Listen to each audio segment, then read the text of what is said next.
Yo. Come on. Who running? Who running? Who's mad? Come on. The name. It's Law Nation. And as the room fill up, be sure. And I mean just that, be sure to hit the like button. Share this content. Let a friend or that neighbor know where to go.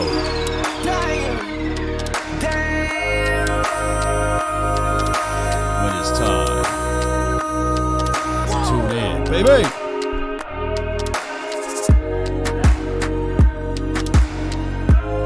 Come on. Dread it, run from it. Destiny arrives all the same. Yo. Ain't no party like the Cowboy party. Ain't no party like the Law Nation party. Come on. Stand to your feet, baby. Cowboys running back. And offensive line issues. Come on, grab the tissue. Everybody crying around here.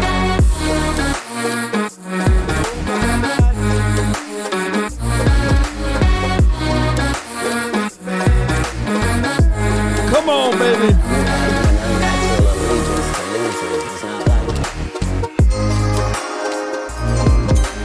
All right. Yeah, on paper, they're a better team. All right. They have more assets and resources than we don't. But let us hush all that crying. And see if that factors in. All right. I guarantee you it won't. Wow. This is where we hold them. This is where we fight. Come out the closet. Hey. 5, 4, 3, 2, and 1. Come on. All right. Let's get it. Hey.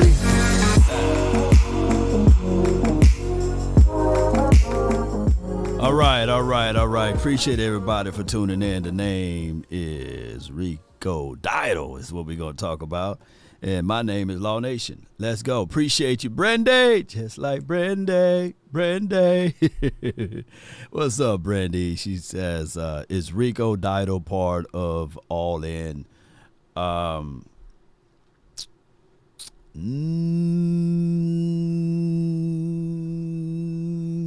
going to say that's a conversation that I would look at Rico as the part of the thing that the Cowboys are bringing in for the veteran part of it, right? Did we waste a lot of opportunities or chances of grabbing another veteran with proven resume, right? We wasted that. What you guys really see this team at, though, before we go further down the rabbit hole? It's a real deep rabbit hole, too. It's real deep. Yeah, it's real deep. Yeah, that rabbit hole, real deep. Yeah. How deep y'all want to go? Do y'all really see? I want to see where you guys are at in March, right? It's March the 19th. And I want to know right now, Cowboy Nation, are we a playoff kind of caliber team? I need to know from you all right now. Are we a playoff kind of caliber team? It's a simple yes, no. Those are the two questions. Those are two answers right there. Man, my guy Action Power, man, he's winning. He's part of the show today, man. I'm gonna use Action Power. I'm on a losing spree right now. Action on a winning one. Okay. All right. And before I forget everything, let me go ahead and bring him up right quick. Shout out to my guy, man. I need to follow his picks. Salute to him, Prize Picks as well. Action walked away with the bag. Appreciate him. Salute to Prize Picks. Action, man. Let me get the $72 out of it, or the 20 cents, man. Let me get super chat me the 20 cents, man. But he hit on his Prize Picks, man, and he shared it with me, and I'm gonna share it to you guys. Appreciate Action Powwow, you know. Salute to him and salute to Prize Picks. You can do the same. All you have to do is download Prize Picks, use promo code LAW, and you can be like my guy Action. 1,000 there over there, baby. Yeah. I'm on a losing spree right now. Don't follow my picks right now. Hell yeah, I'm on a losing spree. Yes, and I lost by 3 in a row, man. But neither here nor there. Salute to Prize Picks, and we're going to continue to bang our head against the more or less. But neither here nor there. Rico is the conversational pool because I did a reaction video, and I wasn't even thinking that it was that deep. I didn't think that it was going to go that deep into the conversational piece, whereas everybody hate Rico. I don't know, why do y'all hate Rico? I want to know that, man. Why do you guys hate the man? I'm not saying that Rico is going to be our number one starter. I didn't say that, hey, let him carry the ball for 300 attempts. I just said, hey, with more opportunities, man, you're going to fall in love with his play style. Like, and then people like, hey, man, anybody can do that against the Giants, right? Anybody can do that against the Giants. And Rico is trash, Law. Rico is suck, man. He injured guy. I'm like, wow, man, what did he do, man? Did he take your lady? Did he steal your girl? I don't know. Let me pull it up and see if I can pull it up. Me reacting. It was just me reacting, and I didn't think that it was the Giants that would pull all these type of triggers here. But it was just me reacting to Rico, and I didn't think that people thought that I was handing out Kool-Aid. And people took it as if though I'm saying Rico is Barry Sanders, right? So it is what it is. People are going to stand on what they believe in. People are going to love what they think that they see. And I'm not here to fight those type of people. I'm just sitting here. I want this team to win. Is Rico the end-all, be-all? No, he's not. I see Rico just like I see Tony Pollard, a split back. Now, I'm not going to the extreme. I was just trolling around. You look at trolls. I be a troll sometimes to the Eagles or what have you, trolling around, just looking at what my guy Lord Bronson is saying. And I found a clip where he's fighting Foots the King by saying that Smitty is better than CD Lamb. Now, that's troll right there. That's troll work. That's nasty work, right? We love Roll Tide guys, right? But he ain't CD Lamb.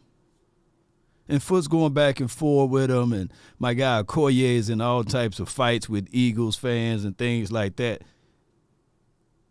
But it's not many of us standing 10 toes down on the Cowboys. A lot of us are running off and running away from fights. I'm old enough to remember before the start of last season, the Giants, they were a playoff team. They said that Daniel Jones was better than Dak Prescott. They said that Brian D. Ball is better than Mike McCarthy. They said that Saquon Barkley was better than any running back that we had over there, right? They said that their offseason moves was going to propel them to going all the way to the Super Bowl. They just needed the Isaiah Simmons, who old enough to remember that everything about the Giants were better than us during this time and during the first week of the season, whatever, But after we play the Giants and we beat the Giants, oh, man, that's just the Giants, man. Anybody can do that against the Giants, man. But every year, the expectations are for us to win it all in any situation. When we lose in a regular season game, it was the end of the world. Stick a fork in it. We done, baby. You can cut this steak with a fork or a butter knife, That's how soft and tender this team is. Dallas Cowboys hard hitter says Rico is a good running back, just isn't healthy all the time. Yeah, that's why I look at Rico as a split back, though. I look at him as a split back. Yeah. And then he woke up, right? I love it. So Every year we go through this. I'm mad. I get angry too. I understand the flow of this team. It's okay to be mad. Just don't stay there. It's okay to be upset. Just don't stay there. Be slow to the anger, right? Y'all get all the way in. Y'all still mad. You know, I'm sick of it. Leave us alone. Unlucky, I feel you, fam. It's just the Giants, but the Giants beat their team. Yeah. The Giants did beat Green Bay, I believe, you know. But I get it. Measuring the Cowboys is not through the regular season. We got to start winning in the postseason. We got to figure out how to get out of that funk. And my thoughts of it is you got to have protection, right? You got to have protection up front, and then you got to have the ability to penetrate on the defense. Those are two areas we didn't have. Now, I'm looking at Rico. I'm looking at Deuce Vaughn. I'm looking at Malik Davis. I'm looking at Snoop. That's not enough. That's not enough. We still got to draft. Newsflash, ladies and gentlemen. Even if we were to select Derrick Henry, would we still be looking in the draft of drafting a running back? Yes or no? Let me know in the chat. Put yes or no. Even if we'll feel good at this moment, but the pain is still there. Even if we had Derrick Henry or Saquon Barkley, would we still need to draft a running back? Yes or no? I'm just trying to paint this picture for you guys. And I'm saying yes. I don't see no no's. So what's the difference? Is Derrick Henry better than Rico? Yes, he is better than Rico. Saquon Barkley, is he better than Rico? Yeah. But you still would need to draft a running back. We still need to protect up front. And speaking of protection, I got to add this too, because since we are still early and I want to catch some of you guys before we dive deep into this conversational piece. And yes, we will have the phone lines open, so grab your seat in line as soon as possible, because I promise y'all I can't get to everyone. And I be feeling bad when I leave y'all out, but that's just how that goes. I can't get to everyone. But speaking of protection, I want to protect each and every last one of you all with my new sponsor. Let's listen to them. Let's talk about this. Have you ever Googled yourself and were shocked to see your personal information exposed out there on public listing sites? Data brokers are making a fortune selling your information to robocallers, spammers, and others, and want to learn more about you. Like, they know where you live at. They list all of those things. As a public figure, these type of stuff are nightmares to me. Private information should remain private. This is why I'm pumped to tell you guys about my new sponsor, Aura. Aura can identify data brokers exposing your information and submit opt-outs requests on your behalf. Brokers are legally required to remove your information if you ask them to, but that makes it super hard to do. Let Aura handle that for you. You can try Aura free for 2 weeks using my link, www.aura.com/Law Nation Sports. Aura also does so much more to protect you and your family from online threats you can't see. It's really easy to set up, so you don't have to download several different apps. You don't have to download parental control, antivirus, VPN, password management things, identity theft, insurance, and more. You get everything in one affordable price.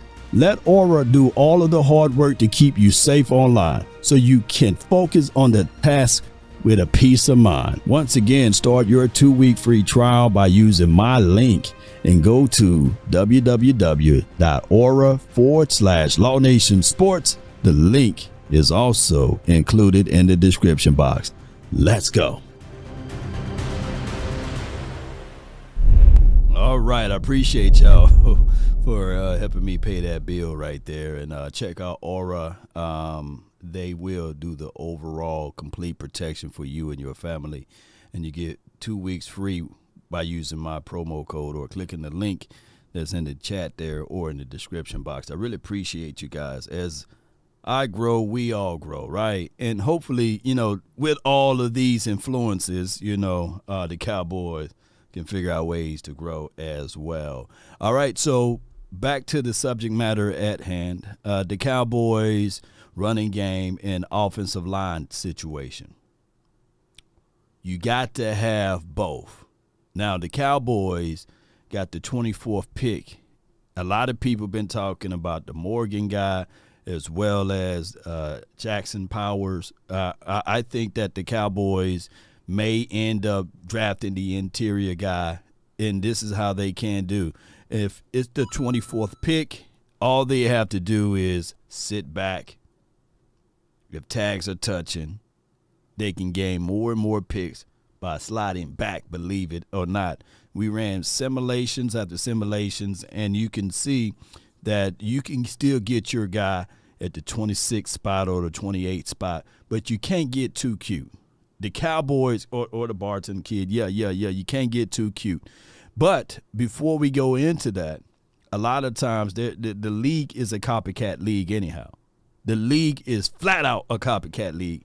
Albert Breer reported that the Jets offensive tackle Tyron Smith is a 1-year deal, $6.5 million. Everybody freaked out when they saw the $20 million, and they did just like this. They chunked up the deuces and said, he ain't worth $20 million, Lord. No. But when you look at the devil that's in the details of the situation, 6.5 is fully guaranteed. Absolutely, we are paying that right now for Tyron Smith. And I'm not crying over spilled milk, but I'm going to show you guys how contract stuff works.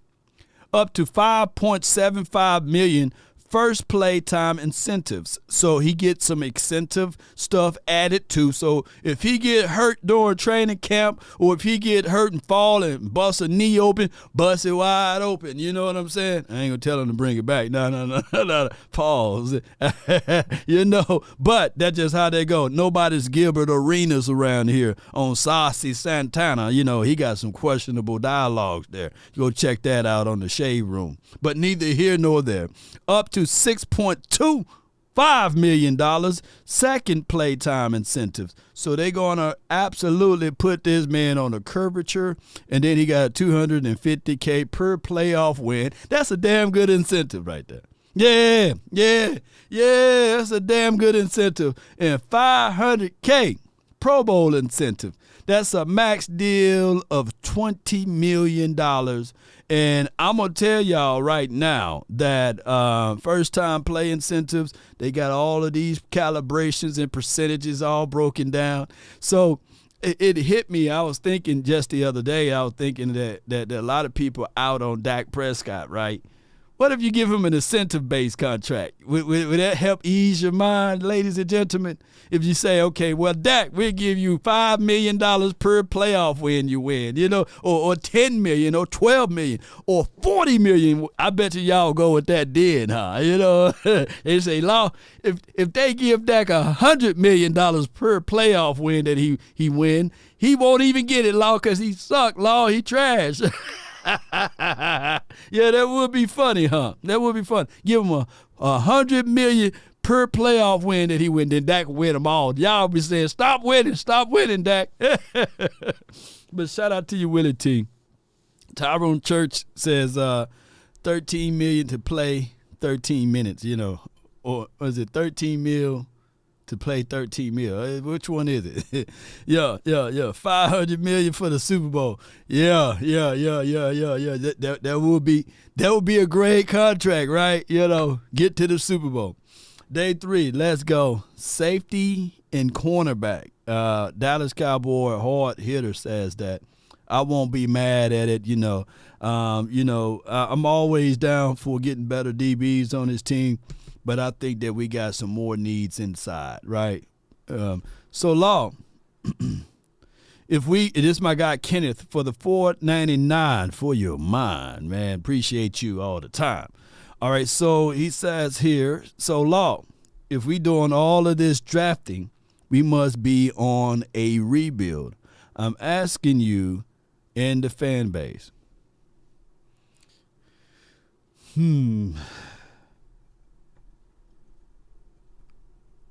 I think that great teams are always building. They're not waiting around. You don't have to burn it all the way to the ground. You don't have to. You don't have to burn this team all the way down to the ground. Now, if we were 5-12, 5-12, 5-12, then hey, I'll be kerosene Law over here. Y'all be like, man, Law, man, he got kerosene cans, he got canisters with gas, he got torches and tiki lamps. I will be up there at the star, sitting at the middle of the star with they had to arrest me. They had to arrest me. But we're not 5-12, 5-12, 5-12. We're 12-5, 12-5. The media in the world makes you feel as if though you're not adequate enough. And it makes you, and most times, even in life, most people quit right before they cross the finish line or get a chance. They turn around. They give up. I don't want you guys to give up. I get it. We don't have much control of the outcome of the game.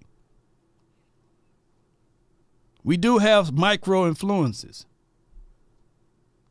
By our actions, even those who can't even stand Dak Prescott to a degree, by our actions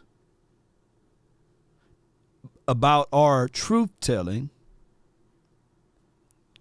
cut off the legs of the reports that was happening last week. You don't hear nobody even talking about it. Why? Because we have strong opinions, strong content creators that got impressions of 19 to 25 million. That even ESPN and Fox said, yeah, we were going to touch on this, but it ain't worth it. We got to save face.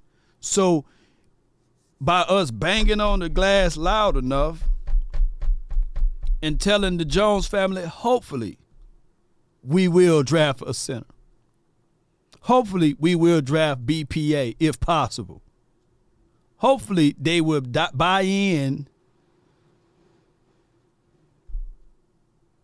to that 1 to 2% of changings of the mind. That's all we can hope for as fans. I'm a fan of Rico. He reminds me of a Marion Barber, okay, the music covers. Now, he's about 30 pounds lighter than Marion, you know. I get it. I get it. A lot of people look at the style, but when the Barbarian hit you, he was the first beast mode before beast mode. Oh, yeah. I like what Fresh says, reloading, not rebuilding. Big difference. Yeah. Because that's why I asked you guys. And it's kind of split right now. I asked you guys, and I'm openly asking you guys, is this a playoff team?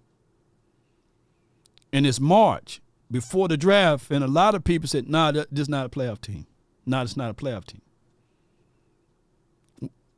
We're one and done if so, right? The expectation is lowered. And that's okay.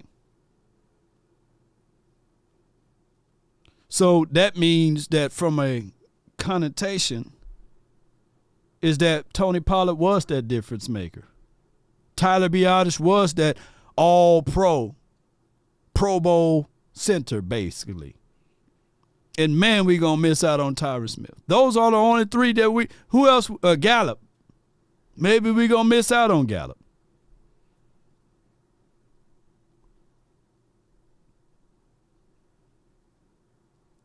We've seen Saquon Barkley before. He just wearing green now. I'm old enough to remember that the Giants, when they drafted Saquon Barkley, that he was the best thing since sliced bread, and he's light years better than any other running back that's in this division. Oh, man, he's far and far better than Ezekiel Elliott. That was the battle cry. People fail to realize, if you really look at everything, what's Saquon Barkley, and I'm not saying this to be, shallow with you guys, but what is Saquon Barkley? Since everybody want to know the records of everything, what is his record head-to-head versus the Cowboys? I think it's something like 0-6 or 0-7 or something like that.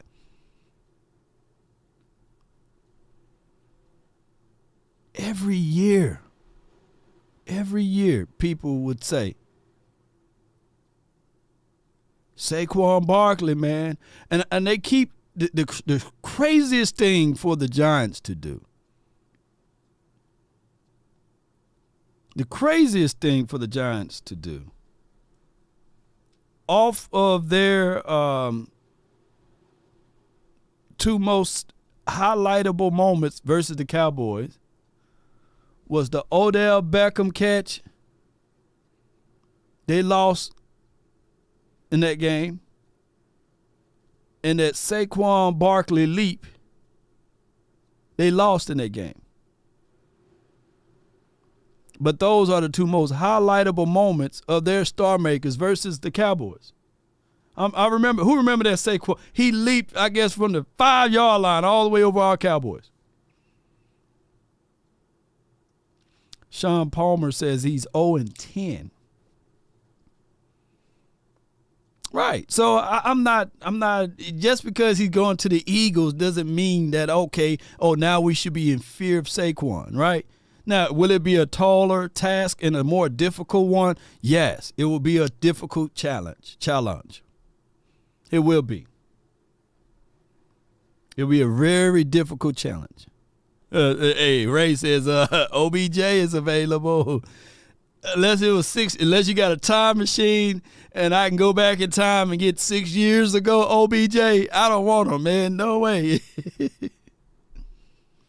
Yeah. If you switch Saquon for Zeke, it will be 0-7. I feel you. He's not 0-10. He's not 0-10. The Giants 0-10. And I like that. I like that. But I'm just saying in general, basically. Every year, like literally, man, I was like all off season, people were saying that the Giants were better than the Cowboys. Literally.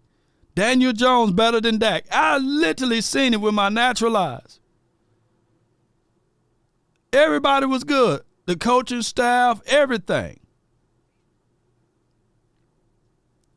People said the same thing about Washington to a degree. Washington, all they need is a quarterback, and they still need a quarterback.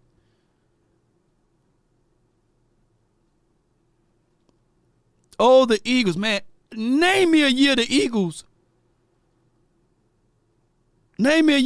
were trash like that. Eagles always been competitive. They always competed against us. In the 90s, they always competed against us. 2000, they ran that whole 10 years, man, for a long time with Andy Reid. It's still mind-boggling. It's just still head-scratching that they won the Super Bowl in 2017. Maybe the stars were aligned, and 17 been a long time now. But they, you know what I'm saying? It's been a long time from now. That time is going by real fast. But every year they've been pretty good. Even with the Chip Kelly's administration, they was 10-6 or something like that. I really wanted him to stay there for like at least 15 years or such.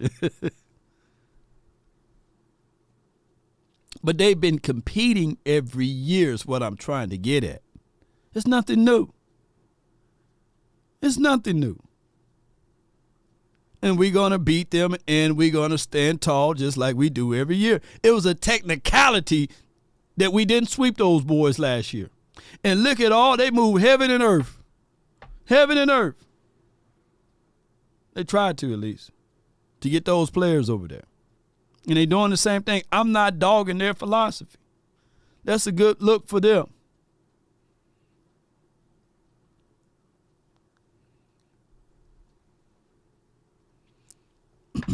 Ray says Philly got the front office we need, Law. Here's the thing. We can't move the way the Eagles move.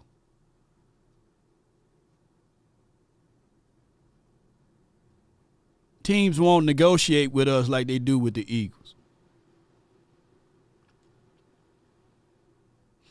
A.J. Brown from the Titans to the Eagles was a steal. I'm gonna say that real talk. Was a steal. Titans just now realized that they got swindled. And the money that they refused to pay AJ, they just paid it for the other kid. What's the kid that's over there now that got the gambling situation? He should use Prize Picks. Promo code LAW, L-A-W. What's the guy they just got? They just paid him what they should have paid AJ. And he is older than AJ. Ridley, Calvin Ridley, yeah. And who's that quarterback? They don't have a quarterback. They don't have a quarterback. Or do they?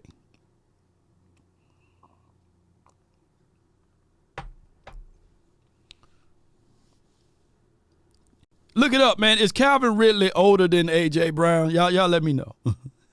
Let me know. I need to know. I could be off. I just think he was held back a few years, man. He came out of college old. Oh, my goodness. Who older, A.J. Brown or Calvin Ridley?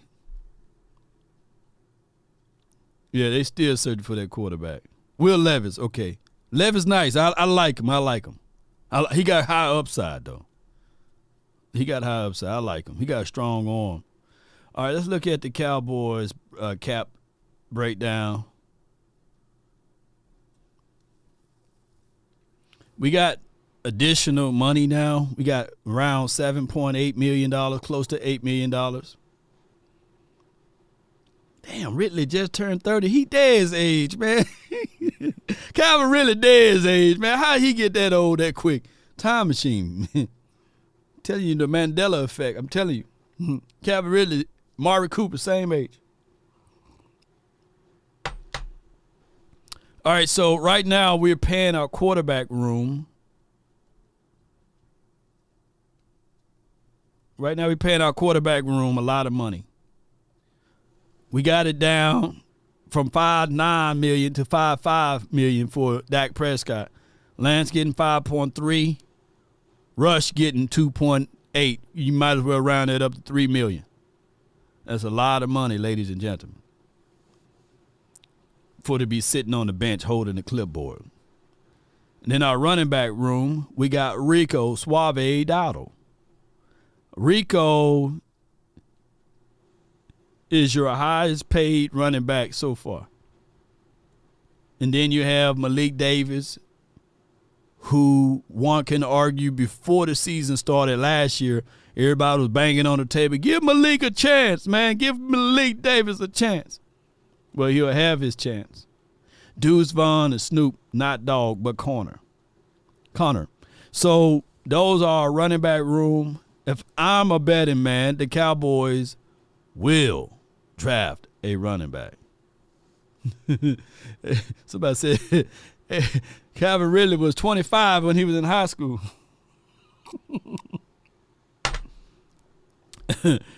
$63 million in the QB room is sickening. Yeah, it's crazy, baby. Hey, it's crazy.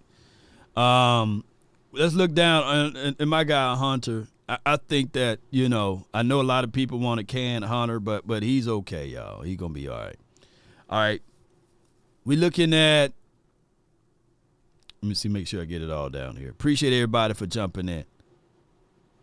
There we go. All right, so look at Lamb. We got Lamb, $17 million. I've been telling people this right here, and some people refuse to just hear me out. And this is why I don't like the fifth-year option thing, because it is to me now, if they don't get this deal done, it is equivalent to a poor man's franchise tag. $17.9 million is a lot of cash. A lot of cash. Law, where you going at it with that? Because you can't prorate that and you can't spread that out. The Cowboys should have been worked out a contract deal for CeeDee Lamb. What are you waiting for? Is what I'm saying. You see, there's holes within the way we navigate and work these contracts. And nobody is saying this on the 3-letter, the 4-letter network, or none of the people that getting paid under the table on these radio stations is bringing that up. They said, oh, yeah, man, 5th-year option. Yeah, it's nice for him. No, bull sugar. That is like, to me, a franchise tag.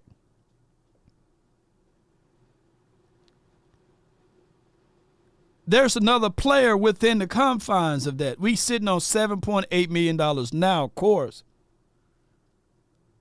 But the bulk of our issues is where the way we handle the contracts.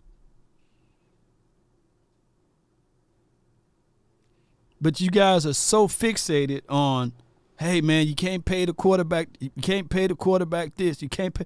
Man, if you work these contracts out, there'll be a chunk of the solutions here. So you got that I wanted to say that. And I definitely don't want even, like, they should be working this deal out with Michael Parsons.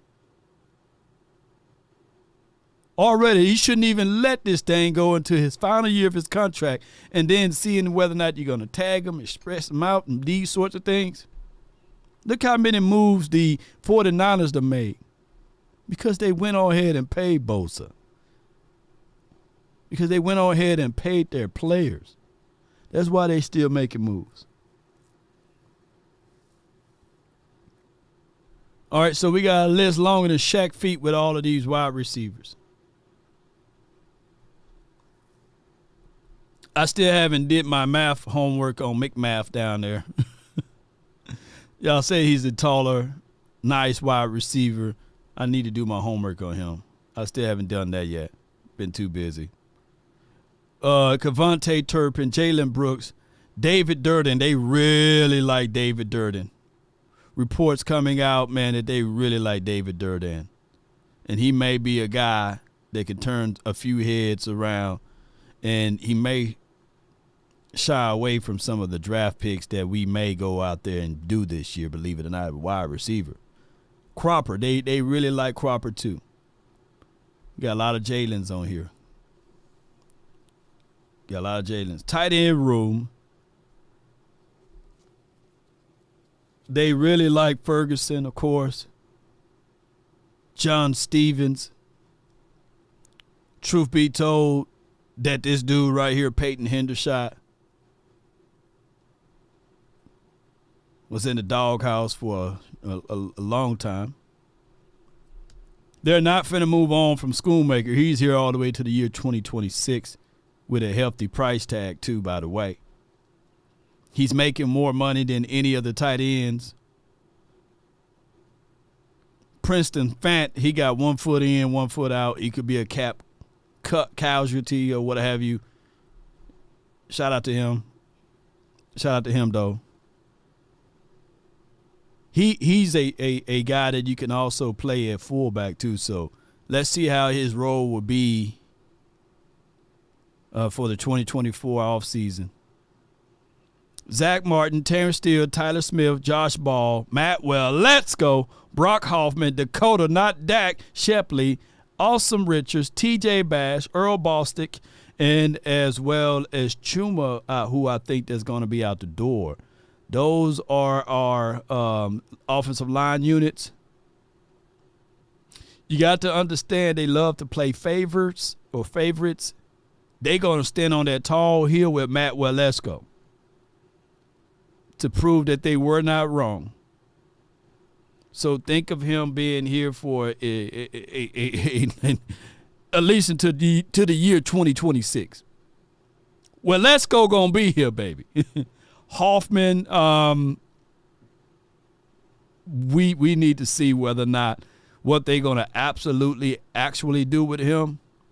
He got a podcast now, so maybe you can just listen and tune into his podcast, and you can see what he's all about or what have you, far as a mindset. But the dude is strong as an ox, though. He ain't light in the pants. He's not. Awesome Richards is a tackle that we got to understand this from the Cowboys front office. If they feel as if though they found a Terrence Steele once, that they can do it again. And on top of that, ladies and gentlemen, I know Terrence had like a real kind of like slow start last season. I'm talking about Steele.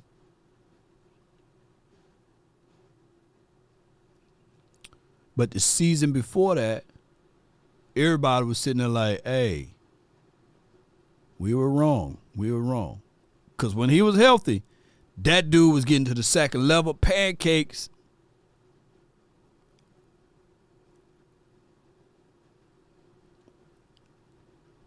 He going to be back to that true form. I don't think that you're going to get that terrible Terrence Steele for the first half of the season that we had seen last season. I don't think so. So bear with Terrence Steele, and keep in mind that when you look at this contract, that Awesome Richards can be that next guy that can stand tall. TJ Bass is that next guy. I didn't see a lot from Earl Bostic. Joshua Ball, I didn't see a lot from him in Matt Walesko. I think that Matt Walesko, number one problem was, and he was still wet and green guy, wet behind the ear, is that he opted out to have that surgery. And then when the season hit, we saw some good movement. I even think we had scored a touchdown when they lined him up on the right side. And he re-aggravated that same shoulder. And then they had to go ahead and do that surgery. I think that was the worst decision, because I get it, right? A lot of people scared to go under the knife. I'm not saying that he was scared. A lot of people get bad advice. They do. But what really slowed him down was, hey, all right, he was in training camp. Doctors saw that his shoulder, meat falling from the bone or what have you, whatever it may have been, slow, tender. And they gave him options. They said, okay, and I remember I was out there when the story broke. I said, hey, man, what's going on? Hey, he going to have this surgery. I said, okay, yeah, he going to have the surgery. Then it reported that he opted out. He's going to wrap it up, put some duct tape on it, and went back out there. Gave him 2 or 3 week rest or something like that. Got back out there on the field, and the same shoulder again. Yeah! It's literally how he sound when they hit that shoulder love on him. And that hindered his process. Offensive line stuff ain't easy to pick up. It's one of the harder positions to learn in the National Football League. And by delaying his processes there, dude had back-to-back red shirt years, basically. You could have just got it done the first time. That's what happened, man. Shoot. But it is what it is. Our defensive side of corn. I wasn't even going to talk defense, but since we cooling and kicking it today, we're going to go ahead and just go by talking about this defense a little bit. Law. Last year, Law. $20 million. Don't touch it. Don't touch it no more now, Cowboys. Don't you touch that contract. Don't touch Law no more. Don't touch the Law.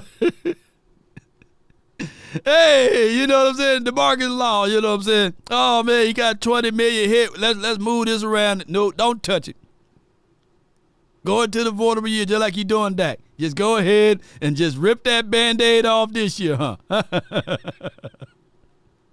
Yeah. You see that avoidable year, they're trying to get cute with that. Absorb all of that. Just go ahead, catch this one on the chin. Catch that $20.1 million on the chin. Because you got Parsons coming right around the corner. He be coming around the corner when he come. Yeah, they exercised it already, $21 million. So right now, if the Cowboys are wise and smart with it, they can give Parsons an unbelievable deal.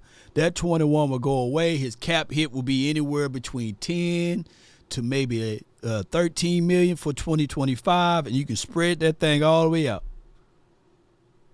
But they holding on to their marbles right now. That's how the Cowboys do, man. They wait to the last hour. All right, Osa, 3.3 rookie. Last season of his rookie's contract here, 3.3. Mozzie. You can't touch him, y'all.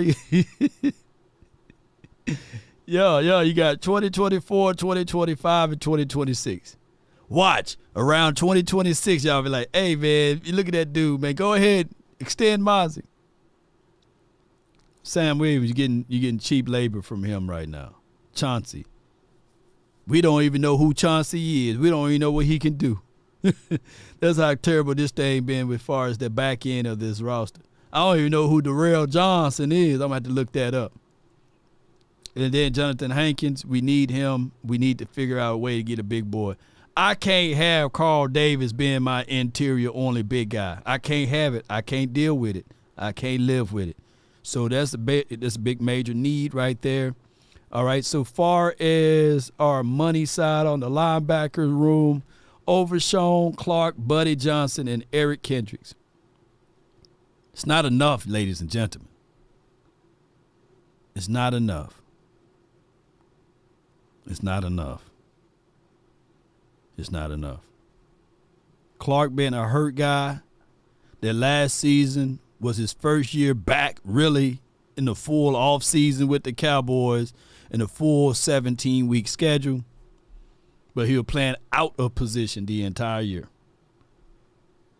I still have some good adulations for my guy Damone Clark, but let's be mindful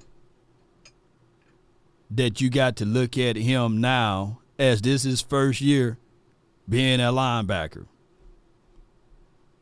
Law, man, what are you trying to say, man? You always make it pillow soft for Damone Clark and all of the linebackers. Well, come on, man. We had Darian Thompson teaching these boys drills on how to be a linebacker.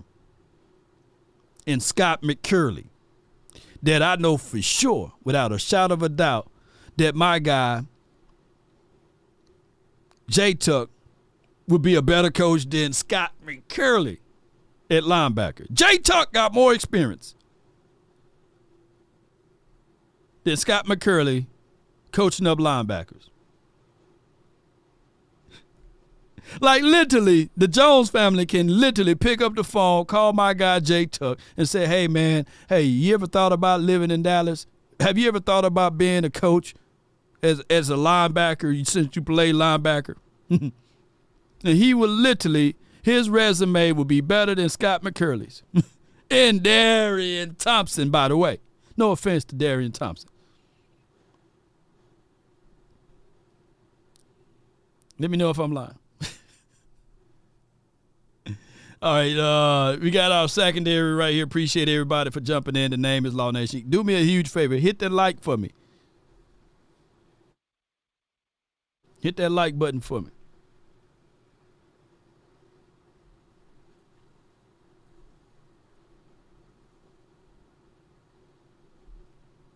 Yeah, okay.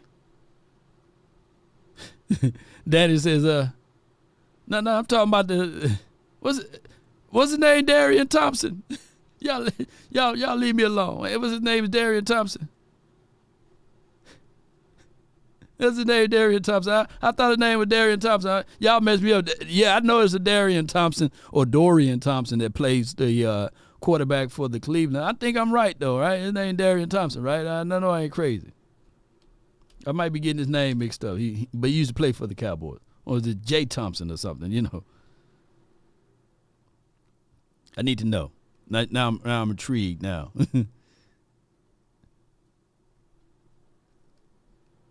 Yeah. Y'all got my mind messed up now. Let me pull up the resumes right here. Did they fire him? Yeah. His name is Darian Thompson. Yeah. I know I ain't lying. You come on, baby. You got me for a second. There you go, right there. Y'all see him right there?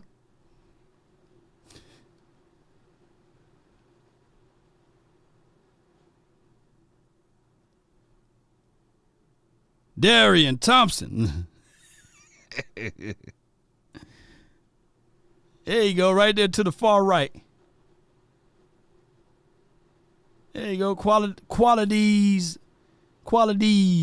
control guy. Yeah, I know I wasn't crazy. All right. Let me zoom it back in for you. Where we at? All right, so these are dead payroll numbers. Screenshot this for those who don't have a chance to see it. Screenshot this dead payroll, guys. We paying $6 million for Zeke, $6 million for Tyron, $2 million for LVE, $1.5 million for Dorrance Armstrong, and $754,000 for Kelvin Joseph. Yeah, $192,000 for Cox, and D-Hop, $88,000. Okay. Yeah.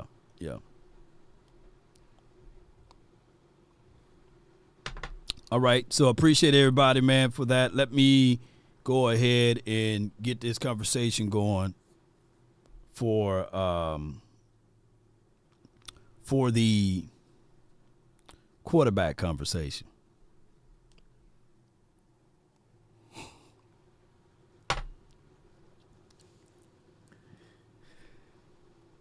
I said percentages of finding a quarterback like the kind of caliber of Dak Prescott.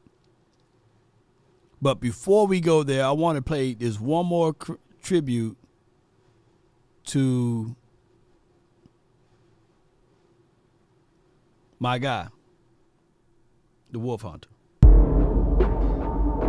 We're getting ready to turn your card in. I am so pumped for this. Be elite, baby. Segue Every day, every play. Be elite. Leighton Vander Esch ran him down. Bootleg out to the right. Manning is chased and hauled down and throws incomplete. LVE, baby. And the Wolf Hunter hunted him down.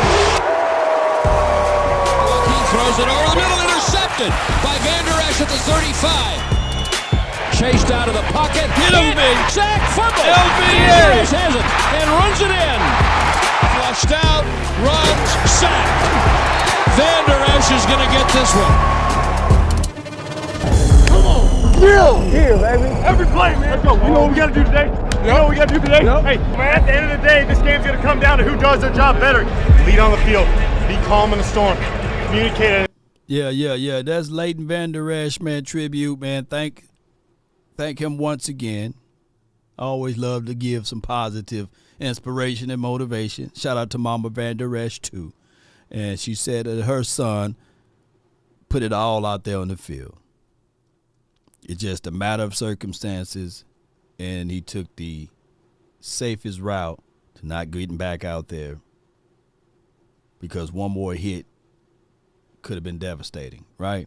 So football is what we say is a gladiator sport and it's a collision sport. But I want you guys to know, even with Dak Prescott playing this game, what would be the percentages of finding another Dak Prescott? Is it 25%? Is it 50%? Is it 75%? or 15%? 3%. Can y'all put down one of the percentages of finding at least a Dak Prescott?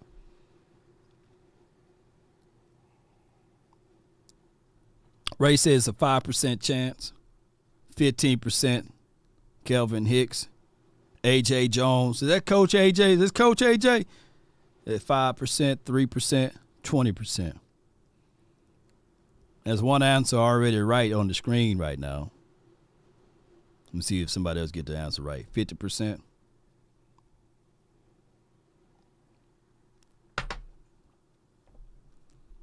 Yeah. Just in general, it don't matter what round. All right, two answers right now. I got 2 answers right.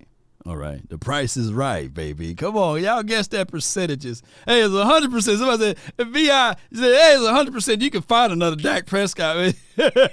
Hey, all everywhere, man. Oh, my goodness, man. Oh, no, 0%. Yeah. Brandon, a.k.a. Arkansas. What my guy Brandon Ross at, man? Where he at? Oh, my goodness, man. 75%. Okay. All right, so it's not easy as it is. Did you know that it's only a 3% chance that you can find a Pat Mahomes? 3%. 3% chance. That's a hard and difficult percentage. But I want to play this video, and some of you guys already watched the video if you've been circulating on my other platforms. But before I play this video, I want to give kudos and credence to my guy, Double Moves. I don't think he do a good job at all. He does a great job. And be sure to check him out. Follow him on TikTok or find him on YouTube under Double Moves. He does a great job. He's very, very, very, very analytical. He just tell you how it is from a visual aspect. There's his link right there. Please follow my guy. He's a damn good content creator. I saw one, he managed and handles more than just that channel. I saw one channel, he had like over 300,000 subscribers. And he breaks down film and his assessment like no other. But this was one of his pieces right here that I want to share with you guys. And let's listen to it. If the Dallas Cowboys want to move on from Dak Prescott as the team's quarterback, that's fine. But you need to understand the risk of moving on from someone that is firmly top 10 at their position. Here's a list of the quarterbacks drafted from 2010 to 2019. Now let's look at how successful their careers were and how easy it is to hit on a top quarterback. A team's chances of drafting someone in the first 75 picks that will be a bust is 44%. A team's chances of drafting someone in the first 75 picks that is just a mediocre starter or journeyman quarterback is 41%. That leaves you with just a 15% chance to hit on a franchise level starter. And that's franchise level, not even a Super Bowl winning quarterback. Of that 15%, there's a 5% chance that that quarterback will eventually lead you to a Super Bowl. And then a 3% chance that that quarterback is considered generational. So if you take those odds, what's more likely? The Cowboys win a Super Bowl with Dak, or the Cowboys draft someone that wins a Super Bowl for them in the next 5 years? That's the question that Dallas needs to ask themselves. All right, so with that being said, on his assessment there,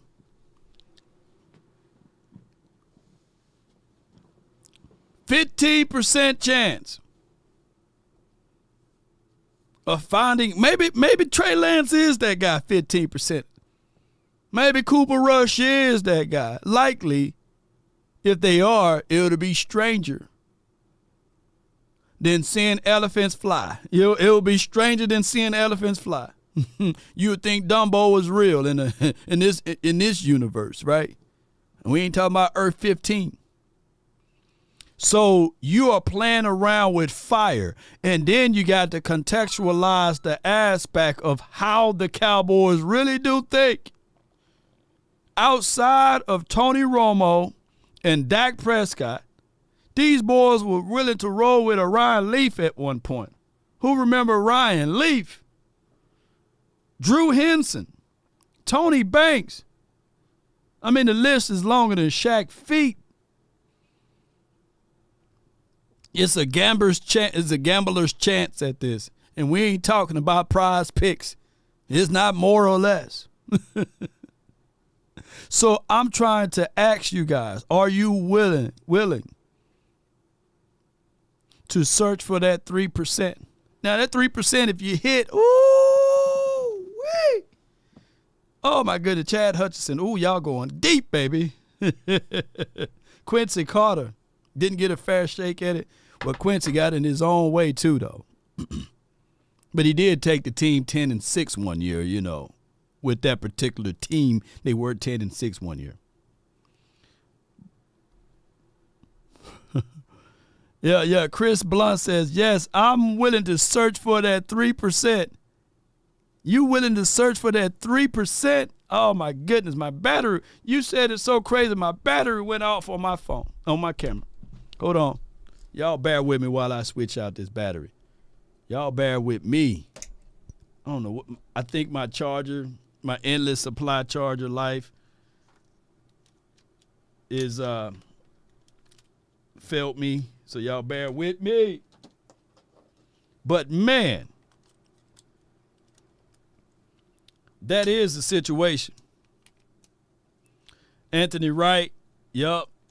Battery delay. Yeah. The battery went out, man. You know, got tired of seeing my face, I guess. You know. Yeah, buddy. I don't know. The lights went out last week, and it's been hell with this thing. I think I blew something on this camera or something like that. All right, we should be good to roll. I just gotta always set it back up. All right.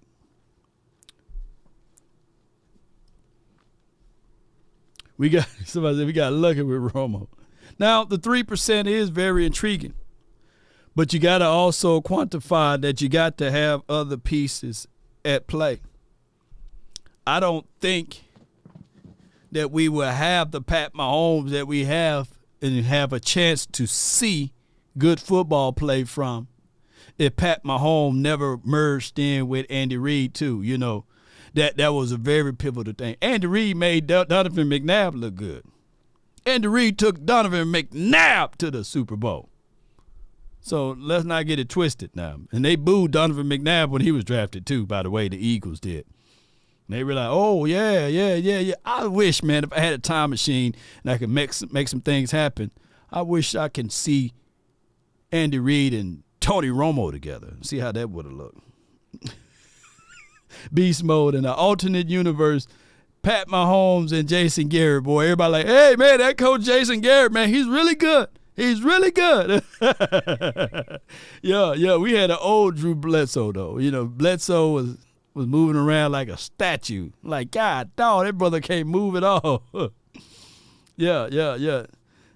Willie T says Andy Reid took chances on Mahomes. No, it wasn't. It was really their GM or whoever their owner is. They said, look, we need this dude right here. We can fix him. We can work on him, you know. If Dak had Mike Tomlin NFC champs, yeah. At least, you know. Oh, my goodness, man. Boy. Hey, so the call-in figure for that will be the hotline for your mind. But before we switch over to that, we want to also talk about Prize Picks, whereas you guys can be in the mix. 100% of your deposit match up to $100 is on the table with Prize Picks. And let's look at this. They also have unbelievable chances for you to make some coins yourself, just like my guy Action Powell. He hit over $1,000 this week. We can also give away some stuff that we have pretty much a free swear. 0.5 points for the Clark girl. Shoot, that's the easy steal. You just click more or less. That's all you have to do. And then you get on-spot analysis with any of your picks. You click this button right here, and it will give you the last 4 or 5 games, and then you can make your assessment. All you have to do is download Prize Pick, use promo code LAW, and you can get things going from there. Speaking of that, I want to know your thoughts. I ran up a check, I might do it again. Close, had me thinking they're friends. 10 toes down, I'll be free until the end. Crib outside the city, I don't feel the phone line, the hotline for your mind. 657-390-7391. Let me know what percentages are you with Dak Prescott? Because that is the thing. Are you willing to rip the Band-Aid off and just start all the way over? Or are we more than likely closer to a situation that we move a few pieces around? Now, there have been other situations that you can handle this, ladies and gentlemen, and that is trading for a quarterback that's already been proven. But by that being said, you got the no-trade clause on Dak Prescott contract. So regardless of it, you're going to have to rip the Band-Aid off and go down the lane of saying, I don't know what we can get out of Lance, but let's see. I don't know what we can really see from a mindset of 17 weeks from Cooper Rush, and ain't nobody banging on the table for that. Yeah. So, with that being said, let me let the first caller in. From the 206, you in the mix. You're live on the Nation, brought to you by Prize Picks. Come on with it. Hey, what's up, Ma? Hey, none much, man. Talk to me. Eric, right? Yeah, shout out to you, Eric. What's good? Yes, sir. How you doing, bud? Doing great, is it Tony the Tiger would say. Yeah, so I think that Dak's going to be okay. He's a very good quarterback. Right. He just can't seem to get over the hump when he needs to the most, but that's not all on him either. Yeah, it's one of those things that's a wall that the Cowboys must figure out. And if you I guess break it down to the simple thing of the quarterback being the difference maker, well, your quarterback better also know how to stop the run, and your quarterback better also know how to create pressure and these sorts of things. So your quarterback got to fix everything. That would be the other side of it. And I know you're a diehard Seattle Seahawks fan. And did you guys make a move for a quarterback? Did I read somewhere? Yeah, Sam Howell's coming. Sam Howell, okay. Yeah, so, I mean, we're going to see how that goes. I was kind of hoping we would go for a quarterback inside the draft, but let's just see how this goes, I guess. Well, which pick do you guys have in the draft? We got 16 in the first round. 16th pick? Yeah. I was kind of hoping for maybe Penix, the Washington guy, but I mean, with pick 16, you still – I always look at the draft. You only got about 13 to maybe 15 true first-rounders. Yeah. And everybody else kind of like second, third, and beyond. So with the 16 pick, I always kind of steal this from my guy Voch Lombardi, is that people are terrible at drafting. So with that 16th pick, you should still have a gradable first-round guy that's sitting right on the board for you. You should. That should be the operative thing. And I'm looking at the Seattle Seahawks. Your defense looked pretty good last season as far as your DBs or what have you. Your run game is there. You got a trough of running backs over there, too many running backs. So you don't need to look at running backs. And you got young and developing offensive linemen, So, so you guys may be on the good side of things, but it'll be the first time ever looking at a team without Pete Carroll. And we'll see what all of that look like down the line too. Yeah, it's gonna be different out here, but I guess all good things have to come to an end. Yep. But guess what? I would trade you straight up right now, Brandon Cooks and Jalen Tolbert for DK Metcalf. Our draft day trade. I'll trade you straight up for that. Mm-hmm. Yeah. Well, I tell you, I don't think the Seahawks would do it, but as you know, I'm not a big fan of all the extra antics that DK would bring to the table.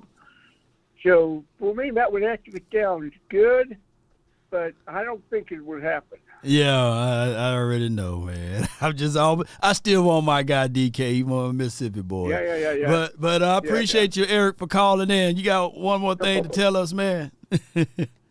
Oh, yeah, go Cowboys. How about them Cowboys? How about him, man? That's my guy, Eric, man. Win, lose, or draw, he calls in to talk about the Cowboys. But he's a Seattle Seahawks guy, and that's his team right there. I've been trying to get DK Metcalf over here for a long time. I offered them Michael Gallup. I offered them, Jalen Tolbert to swap out some picks. I even offered them Sam Williams to a degree, But, DK is DK, and I think that, one of the things that the Cowboys need is like a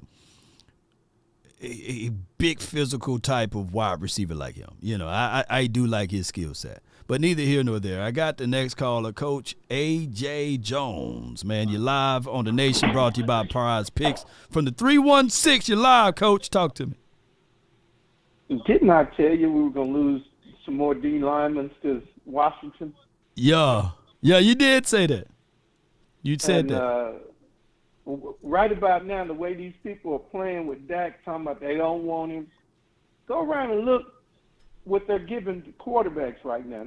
There's nothing out there. If there was something out there, don't you think Jerry would have already done it? Far as, you're talking about quarterbacks in general, I think that if the Cowboys never had that no trade clause, they would have traded Dak Prescott by now. I think they would have. We never trade a quarterback, so I can't believe that.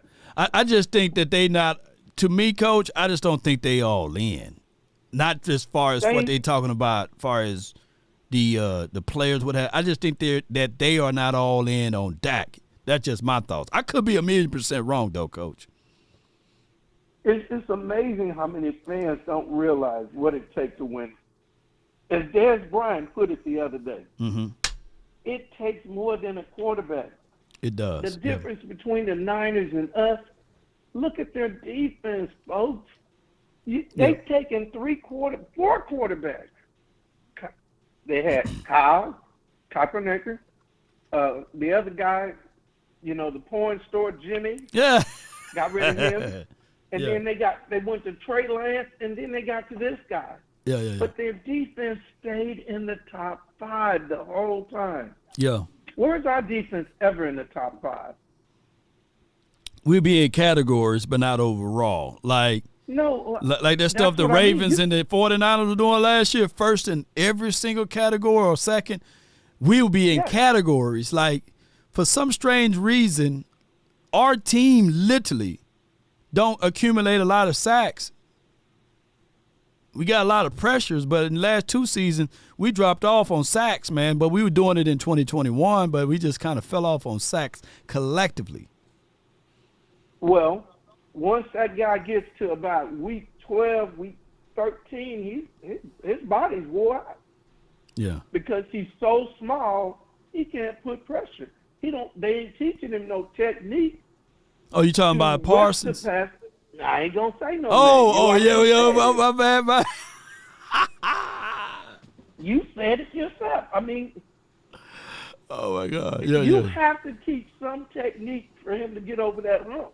Yeah. I mean, he's not as big as Myles Garrett, J.J. Watt's brother. I mean, TJ is bigger than him, height-wise, technique-wise. So we need to find somebody who's going to teach him to get to week 13 and up to get him going. You get him going. I don't know. But I can't the guy that we're blaming on all that is a guy who plays on the other side of the ball, who has had either the top 3 in offensive scoring, passing yards, touchdown. Oh, yeah, he threw interceptions one year when he had a broke thumb, but most quarterbacks wouldn't even play. Yeah. Hell, they just sit on the sideline and collect their pay. Yeah. So I don't want to say an outlier, but one of the things that I want to look at, and we were robbed of that last year due to the injury of Justin Herbert, is that throughout all of those years where people were crediting, Kellen Moore of the offense being efficient, that I wanted to see where the Chargers would have been if Herb would have completely finished out the season, right? But they looked stagnant. They wasn't really, the offense that we really wanted to see because of the injury there. Kellen Moore didn't do anything. He wasn't a difference maker as an offensive coordinator. So now we know for sure that Dak is the guy that can, at least when healthy, finish out in top 5 offense. So how many games did Herb miss last year? Oh man, I stopped counting. Man, he started to look like he didn't look poised. They started to lose a lot of little games here and there as far as strategies and stuff like that. But I think he played at least 5 or 6 games. I think it's more than that.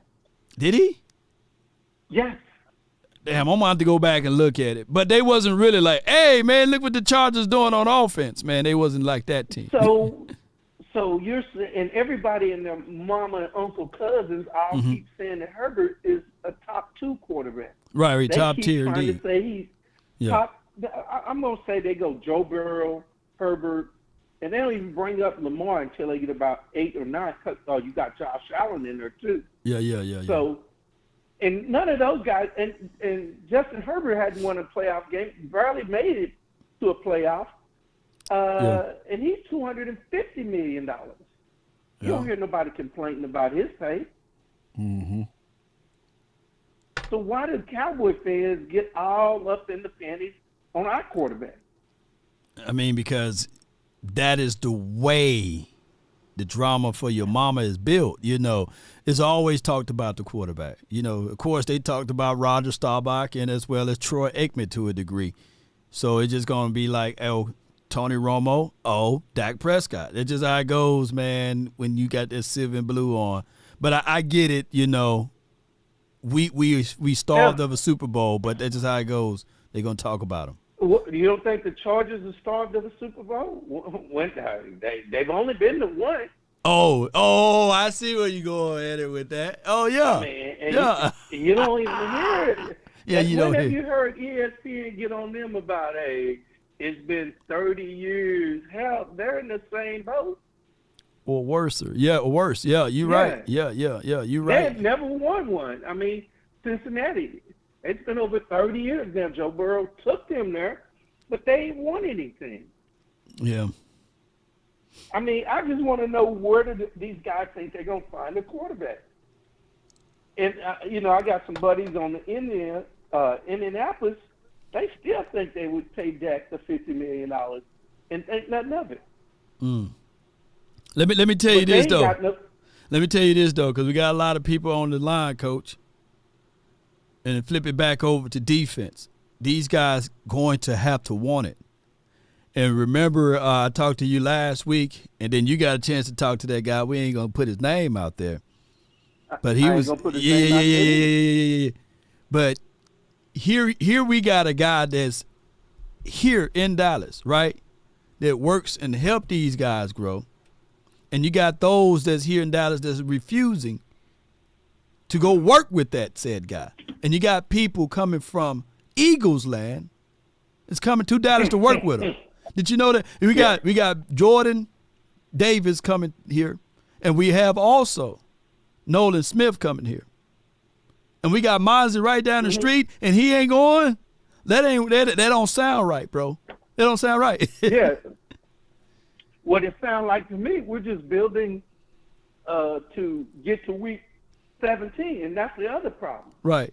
We ain't built to get to week 17. We're built to get through right now, week 10, 12. Right. I bet anyone, and Chris, who's down there on your keyboard, saying that he'll take his 3% chance. I don't want to be on ESPN for losing his team. That's no fun. 1-7, 16. Stephen A. would definitely be clowning. One thing they always say, man, when it's not your money, you would take the risk. It's not Chris's money. So, yeah, he'll take the 3% risk. I appreciate you so much, Coach, man, for calling in. Yeah. Chris, I feel you. Chris Blunt said, yeah, I'll take the 3%. And I don't know how old you are, Chris, but there's a lot of us that seen the Ryan Leaf, the Drew Henson, the Tony Banks, the Cunninghams of the world. And I'm not saying that we should be satisfied with 12-5, but what I'm saying is that we are closer to winning it opposed to not winning it by going over there with the 3% search. That's all I'm saying. We are closer on this side. And what will get in the way to me with this particular organization is sometimes that the way that they're moving, because they're so stuck and fixated on their philosophy, that they are not willing to rip it off and take that complete chance. They're not willing to do just that. And I showed you guys, I can show you over and over again on how they can navigate the contract situation so that the cap can't be a focal point. Let me show y'all right quick. The Saints before, and I'm not saying that we should follow and model ourselves after the Saints, but at some point of time, the Saints were $80 million over the cap, and they worked out some deals. They got some deals. They got up under it. At some point, the Saints, they paid good money for 3 quarterbacks. The running around quarterback, I forgot his name at the tip of my tongue. The guy with that stole the crab legs, Jameson. They went and paid for Carr. They still looking for that quarterback since Drew Brees been gone. They're still looking. There have been people fighting me and saying that Carr was way better than Dak. Those people, after they realize that Carr is not better than Dak, they get quiet, they delete their comments from my pages, and they walk off. You know what I'm saying? But they still in search probably for a quarterback in Saints land. But they were still able to make moves around and still stay above the cap. So Taysom Hill is the other guy. Yeah. Oh, so Herb did play 13 games. That's enough sample size right there. I'm going to go look at everything he was doing. And it wasn't enough to raise the eyebrow, If Herb elite like they said he was, then they should have had a better record. Steve Cowboy from the 208, you're live on the Nation, brought to you by Prize Picks. You in the mix. Talk to me, Steve. Hey, what you say, Law? Hey, man, it's your world. It's your world. So a couple of things. I wanted to answer the one caller about the defense. Right. The last time that we were number 1 in the league, and I think in my mind it says a lot, was that 95 season, the famous 95 season that we ain't been back to since. Shit. All right. Let me say this, though. I thought I read and I looked it up. In 2003, the Cowboys had the number 1 defense in the National Football League. Oh, yeah. Okay. Yeah. In that 2003. You're right. You're right. Yeah. Our offense was just to be down. Marcus Ware's rookie season. Was it? If I remember right. No, that was 05. Never mind. Okay, that was 05. Yeah. But I just remember, I remember looking that up because I was looking at Mike Zim and what he's been doing as the coordinator here, or as that capacity. And I like, damn, they were in 2003. They were the number 1 defense. And we talking about not this turnover stuff. I'm talking about stopping the run, talking average yards, right. points. Yeah, that stuff, But on the percentages of Dak that we would be willing to look at, I'm going to just put it out there because I'm Team Dak all the way. What that man has been put through, and I know it's the results that matter, but what that man been put through and what he, with his mom and the league, and the way he handles himself as a Cowboy quarterback, I think the fans need to know, and there's probably a lot of fans that are long in the tooth that know this, and they're probably the ones that support Dak, is that to be a Dallas Cowboy quarterback, there could be some really good quarterbacks out there, but they can't handle the heat in the kitchen, and they just get run off. Yeah. And that's just the reality of it. So that man, you know, NFL Man of the Year, you know, you could talk all day, but that man handles himself perfectly as a Dallas Cowboy quarterback. So my percentage is going to be 0. I ain't willing to move on from him. I ain't trying to take no chances. Just go pay the man. And at the front office, you know, another thing people need to realize is that you go put Pat Mahomes in this current Cowboys team, he ain't won that Super Bowl. I don't care who he is, because the front office, you know, they kind of teased us a little bit. They got that wall of Dallas towards the end of Romo's career, you know, 3-4 years before he was done. Yeah. And that's when we thought they had got it. It's like, dude, the only thing you got to do for Dak, and I know the line of the 90s, that Dallas Cowboy line, I know that's rare. Mm-hmm. But some of them players are able to be obtained. But if you go give Dak that line that they had in the 90s, you give that to him, you wouldn't be talking about Dak right now. So, right. You know, the front office got to change their ways, or it ain't going to matter. You go put anybody. Same thing with the running game. If you give Dak a line and you give them some run-stopping defenses, because that's the other thing. People talk about turnovers versus total defense. The reason why Parsons and company are looking good for the first part of the year, fatigue after 12, 13 games is going to happen. It will, but it will happen, but it wouldn't be as bad if they were able to stop the run, because even Jimmy Johnson, you know, that's something he always said. If I got a running game on the offense and I got a top 5 defense against the run, right, the rest of the stuff, you got to have playmakers out there like Diggs and Gilly and Jerron Bland. I'm excited to see him this year. Yeah. But yes, you have to have them playmakers, but that's where it starts. You got to run the football, and you got to defend the run. Yep, if you give that to Dak, I think, you know, we'll see what happens. You know, but if they do get that, I'll be begging on the table. Like I told you, Dak, he is your quarterback. He is, you know, but he's got to have some things too, you know. Yeah, he do got to have. I think it's they try to make football like tennis so much, you know, and people are mad at you right now. They say, "Hey man, this dude on the phone lying," you know, because Pat Mahomes is an all-time great. But what is Chris Jones?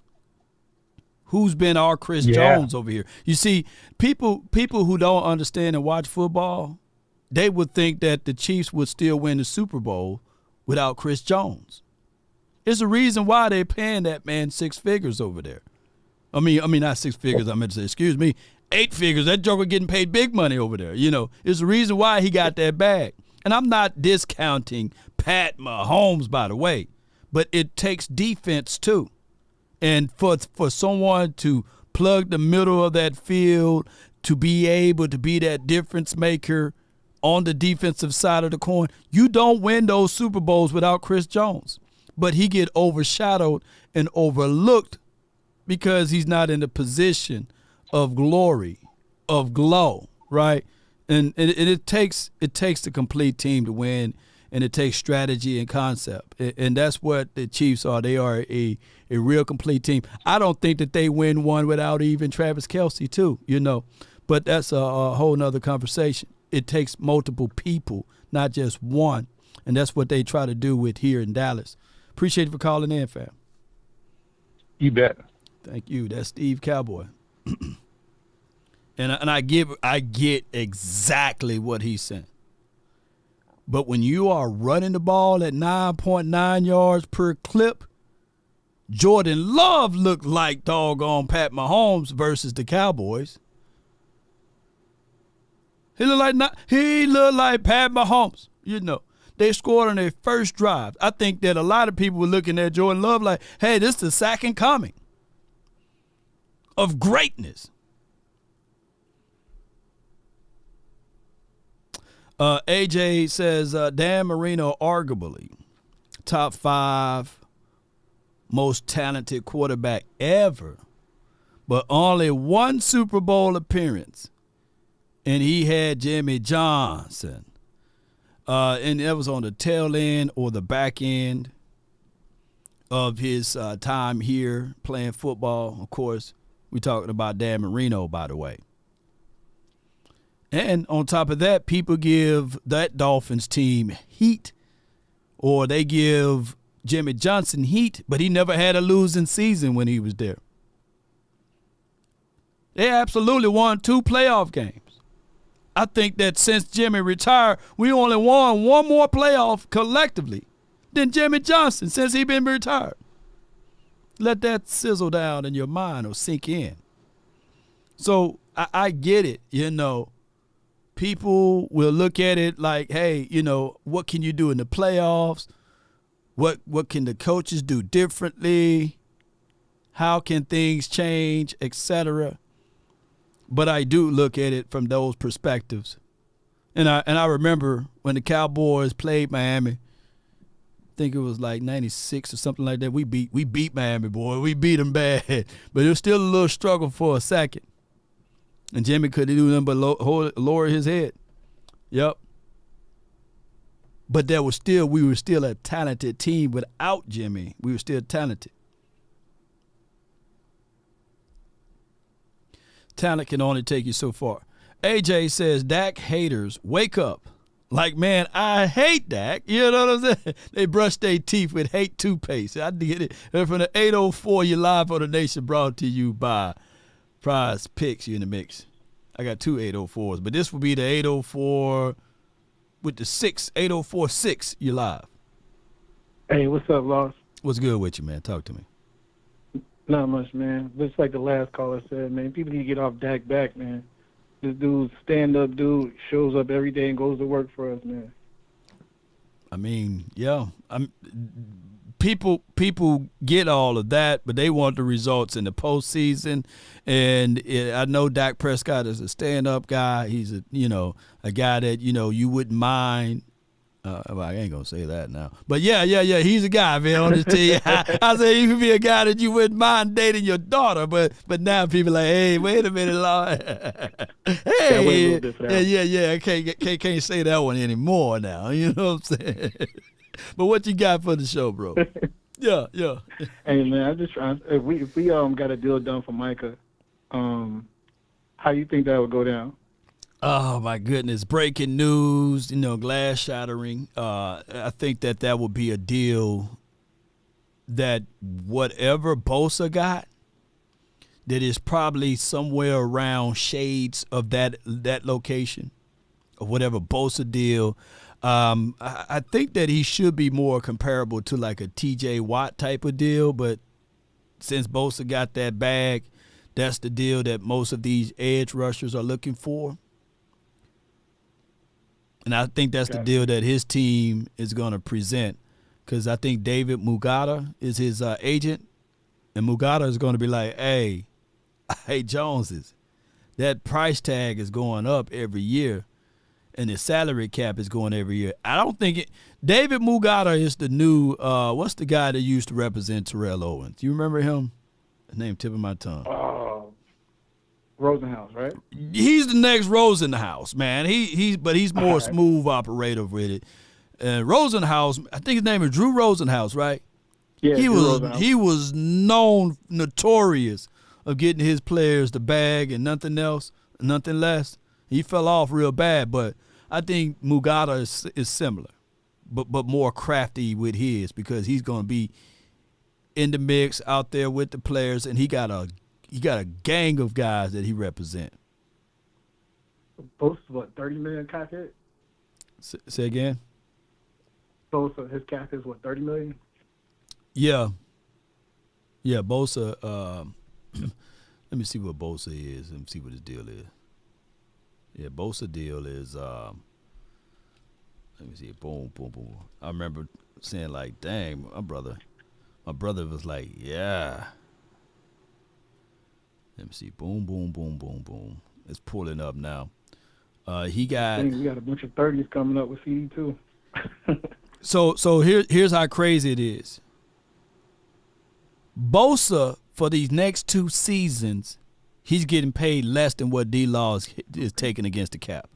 And that's why that's why I say you got to jump in with these big old deals early versus later. Spread them out. You got to spread them out because there's no shape, form, or fashion that you're going to get away with it. So Bosa for the 2024 season, he's only $14 million against the cap. For 2025 season, he's $20 million against the cap. And then for 2026, that's when the Niners better figure out things because it's $42 million against the cap. In 2027, it's $52. And then for 2028, it's back to $42. So he signed a 5-year deal, $170 million. But, when you add it all together, it's one of those $200,000. It's like $250 million deal, man, because the 122 of that is guaranteed. And then on top of that, his bonus is crazy, like a $15 million incentive and also another $34 million deal that he's going to hit as far as his bonuses and stuff like that. But his overall, he's getting quarterback money. Yeah, we got to get Dak deal done so we can roll these guys in here, man. Yeah. So you got to get your quarterback. Testaverde, Bledsoe, Quincy Carter, all those guys. I ain't trying to revert all the way back to that. We got a guy. Yeah. So that's crazy, man. That's crazy. So that's how that goes, man. What else you got for the show, fam? That's it, man. Appreciate you and what you do, man. As always, how about them Cowboys, bro? How about them, man? So the name of the game, you got to get in there early, and you got to spread it out. And I think that even with Bosa contract, let me look at it again. He got a voidable year in 2029. He got one voidable year attached to his contract. And even if you look at what the Eagles did with Jalen Hurts' contract, that's a real nice contract because instead of one voidable year, they got 4 voidable years. And then by them having those 4 voidable years, if they don't like what Hurts going to do this year, they can start rubbernecking and putting trade rumors out there, right? Sully the waters a little bit and still trade to get from out of that contract and maybe, move on with Pickett or whoever or draft another quarterback. They are not painted into the corner with Jalen Hurts, even though they're giving that man $250 million, right? There will always be a team that will be willing to absorb some of that money and to take on to some of that contracts, Press says, I'm glad you said that, Law. Results is what matter. Yeah, people are looking for results. And Daniel, yes, we are live. Shout out to him. He's on the Kick app. All right, let's let the 443, and then we have the other 804. 443, you're live on the Nation. What's up, Law? Hey, all is well. Can't complain. Hey, man, I just want to talk on that because you just said that too. You said results is what matter. We looking for results. Results. Cowboys fans, Cowboy Nation, we looking for results. Right. And I'm one of them fans. I ain't gonna lie to you, man. I'm one of them fans. I'm ready to rip the Band-Aid off, man. I don't care if it hurts, man. Fuck it. I'm gonna heal up in a few days, few years, months, whatever we gotta do, man. Because at the end of the day, he's not giving us the results that we need. And I will admit, I like that. That's good. And like you make very valid points every day, every week. Yeah. And he does progress and get better every year, but he's not getting better at where we want to see the results, and that's in the playoffs. Right. And if he's not going to get the results and at least show us, at least we can say that, yeah, he getting better every year through his play, but he ain't showing us that he getting better in the playoffs. Right. So we ain't let me ask you this, though. So what you're looking for is basically you are in agreement with me that Dak Prescott will play this season, right? Of course, they gonna let him ride out. Let him ride out. So at the end of the year, when you're saying you're looking for the results, what are you basing his contract, his future's contract? Is it only on playoffs? Only playoff only.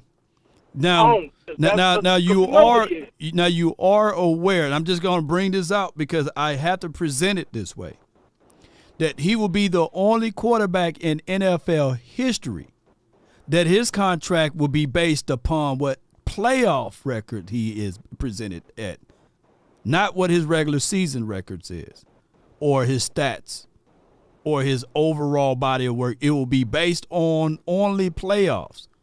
And you see, that's what makes it hard. And that's why Todd France, if he's going to represent him, he's going to say, yeah, I get it. You want my client to play at X, Y, and Z numbers, but this is his total body of work. I can't just go off of playoffs. Unfortunately, it's not something that will be sustainable for me as a representative to represent him. Right. And that's going to be our problem, because I said this before, and I'm going to say it again. Do you see Dak Prescott having a worse playing style than what he had last year, or better? You think he's going to play better or worse?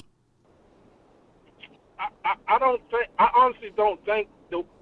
I feel like last season he had a good season, and I don't think it's going to get any better. I feel like it's going to stay the same or get worse.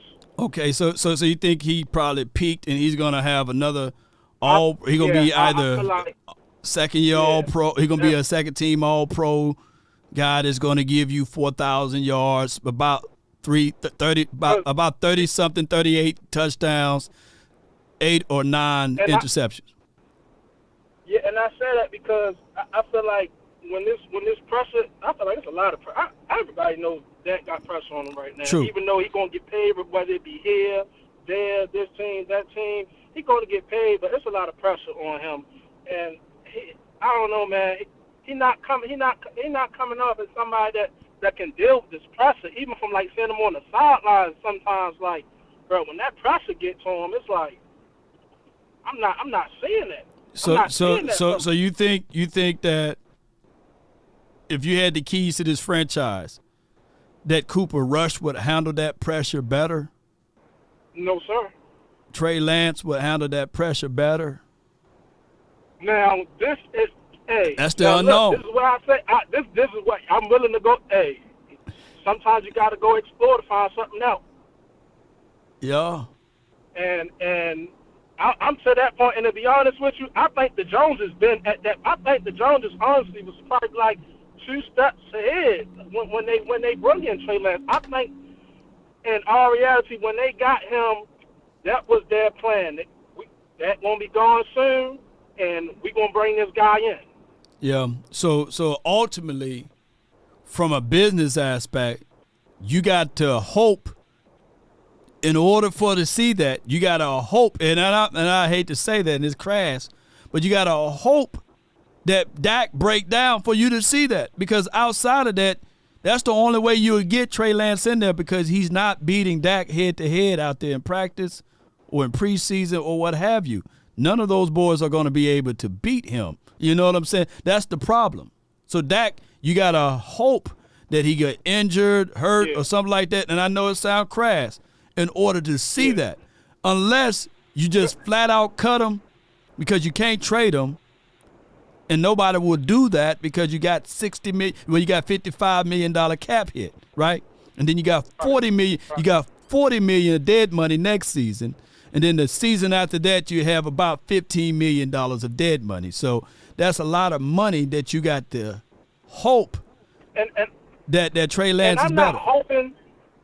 I'm not hoping that Dak fails and that this is a bad season, but man, it's just getting to, like, it's starting to feel like the writing's on the walls at some point. It's like it's I feel like it's there, and the way the Jones move, man, the way they showing us how they been moving, how they been moving.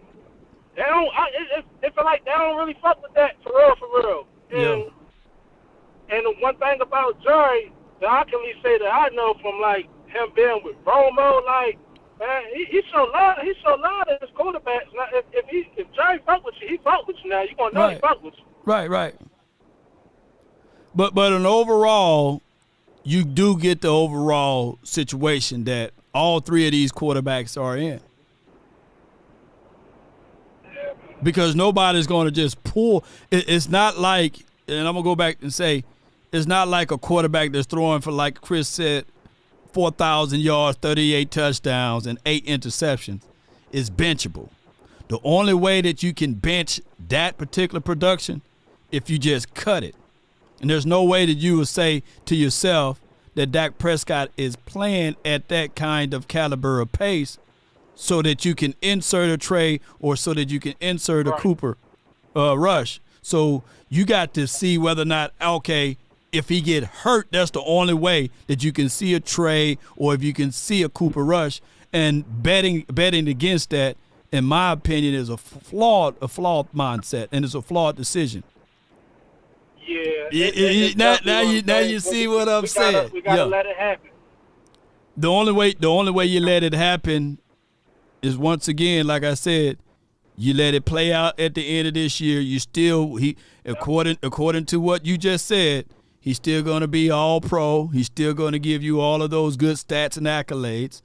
But the results would be, will this team win? And if this team don't win, then you just cut him and eat the $40 million next season, which I don't think the Cowboys will be willing to do. They're going to do exactly what they did last time. Cave and go ahead and pay them. Appreciate you for calling in, fam. Appreciate you for calling in. But technically, that's what they did all the time. They caved and they went on ahead and paid them. Yeah. Hey, thanks for letting me come in and talk live, and I appreciate Cowboys Nation, man. I'm still a Cowboys fan to the day I die, but man, it's hard right now. Oh man, I know it's hard, man. But hey, gotta stay in the fight, man. Don't fold, man. Appreciate you. All right. No doubt. Right. So y'all get, I hope y'all get with what I'm saying. That's the only way, that's the only logical way that the Cowboys are really paying $5.5 million for a backup quarterback out of Trey Lance, who they never seen in a real game, right? And you're paying $3 million for your other. You look how much money you are paying for your backups.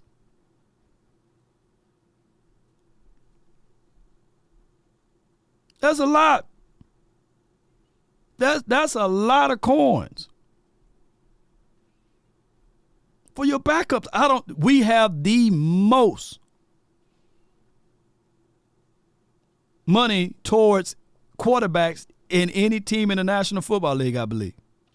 I don't think any team is paying that much money for their backup. That's a lot of money. I got the 804, then I have my guy 100. 804, you live. Hey, what's going on? Hey, man, all is well. Can't complain. Yes, sir. Yes, sir. Man, I just wanted to just kind of touch on, understand, the fans' frustration about Dak and stuff like that. Me personally, man, I'm a stand at Dak Prescott. I don't really think you can go, like, if you go in the draft and get a quarterback, we're going to have to go through the growing pains and all that. And Dak has been proven, man. Dak has been proven. Do he need to improve in certain areas? Yes. But to be honest, man, our front office got to help him out, man. We need a running scheme and a running game, solidify the offensive line. It's like some key components that our team needs to be successful, man. It's been proven that Dak Prescott cannot carry the team on his back by himself. But with a running game, he's one of the best quarterbacks in the National Football League. Now, I don't know why this kind of information don't trickle down to Jerry Jones and Stephen Jones to, put the proper personnel right there. Because, like, last year, I feel like we needed a two-back set, and Rico Dowdle and TP just wasn't enough. And by the time we got to, like, week 8 and week 9, I realized that it wasn't enough. We couldn't do nothing. We didn't do nothing about it. And the reason we won't do nothing about it is because I just think our front office is how the trust issues as far as extending players when they see the potential. Go ahead and get the contracts out the way, like the stuff that you're speaking on now, as far as us having money. creating cap space and stuff, he don't do the extensions like a year before. It's like the Joneses wait and let the players prove themselves another year before they get paid, or either they got to get hurt to get paid. And in return, they just screw our cap up, because at the end of the day, if we go ahead and get this stuff done early, we'll have money to make the moves that we need to make when we realize that we need some key personnel pieces to get us over the hump. And that's the frustrating part, as as far as like being a Cowboy fan, Yeah. So as of right now, I just feel as though with our draft picks, I think first round probably an offensive lineman, second round maybe a running back, but the rest of those picks should be on defense, man. We got to solidify, get us a deep tackle, get us a linebacker, and I feel like we got the right coach with Zimmer to get that defense going. I think he's gonna be a disciplinary coach, not a no nonsense coach. Right. Defense should be humming.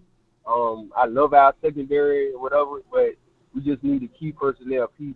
But I know I said a lot. You said the right things though, man. Yeah. You got to be willing to jump in on these contracts early.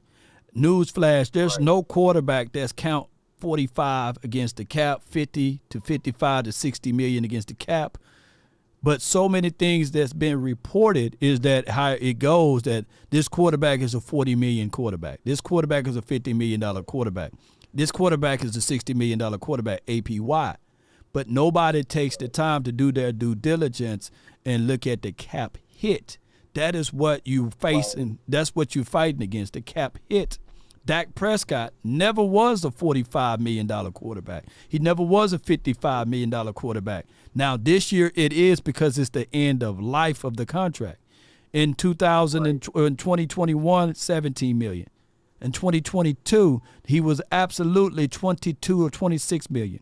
And then last year, he was 28 million. So people are reading the contracts wrong, and they sit there and they paint this narrative that we can't move because of the quarterback, which is all fallacy, false. Nobody's dealing with the actual money of it, and they complaining about the wrong thing. The major thing is to do just like what the Eagles just did. They paid $250 million for Jalen Hurts, and he's only counting $13 million against the cap this year.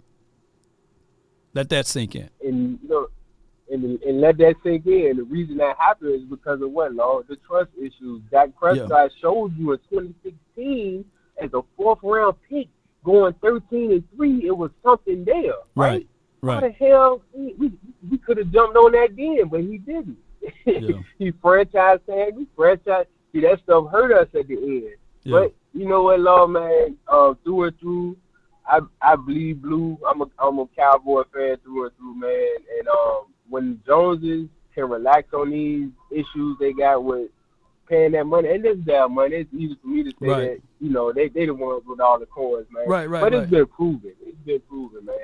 And I just think we should maybe just take a page out the Chiefs or the 49ers playbook and see how they run that team, man. Yeah. When you think about the Chiefs, they're running a football team with a sound defense. The 49ers are running a football team with a sound defense. Mm-hmm. It's time for us to adapt that philosophy, man. No doubt. Because obviously we're talented enough to win 36 games in 3 years. We just can't get over the hump. And Dak Prescott isn't the reason we can't get over the hump. How about you put a running scheme together, give them 2 running backs, and put some tenacity on defense, and then holler at me.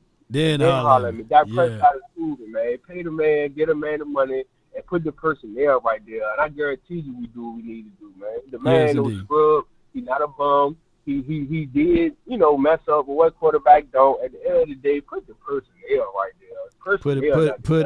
Put it right there, man. Appreciate you from the 804, man. That's my guy, man. Yes, indeed, man. Good call from him.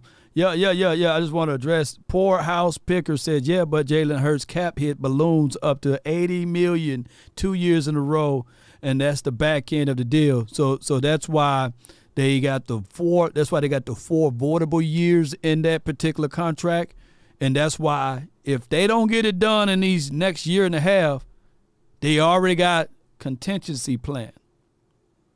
They already got the Batman belt. to be able to pull. See, Batman got something on everybody. And when he need to use, he got a little kryptonite in his belt. And Superman might hit him a few times, but then Batman fool around, get that kryptonite in his skin and beat the brakes off of Superman, because he's crafty. And the Eagles are crafty with their contract. They haven't been painted into a corner yet. When it was time to pay Carson Wentz, they didn't blink a bat an eye. They came out favorable.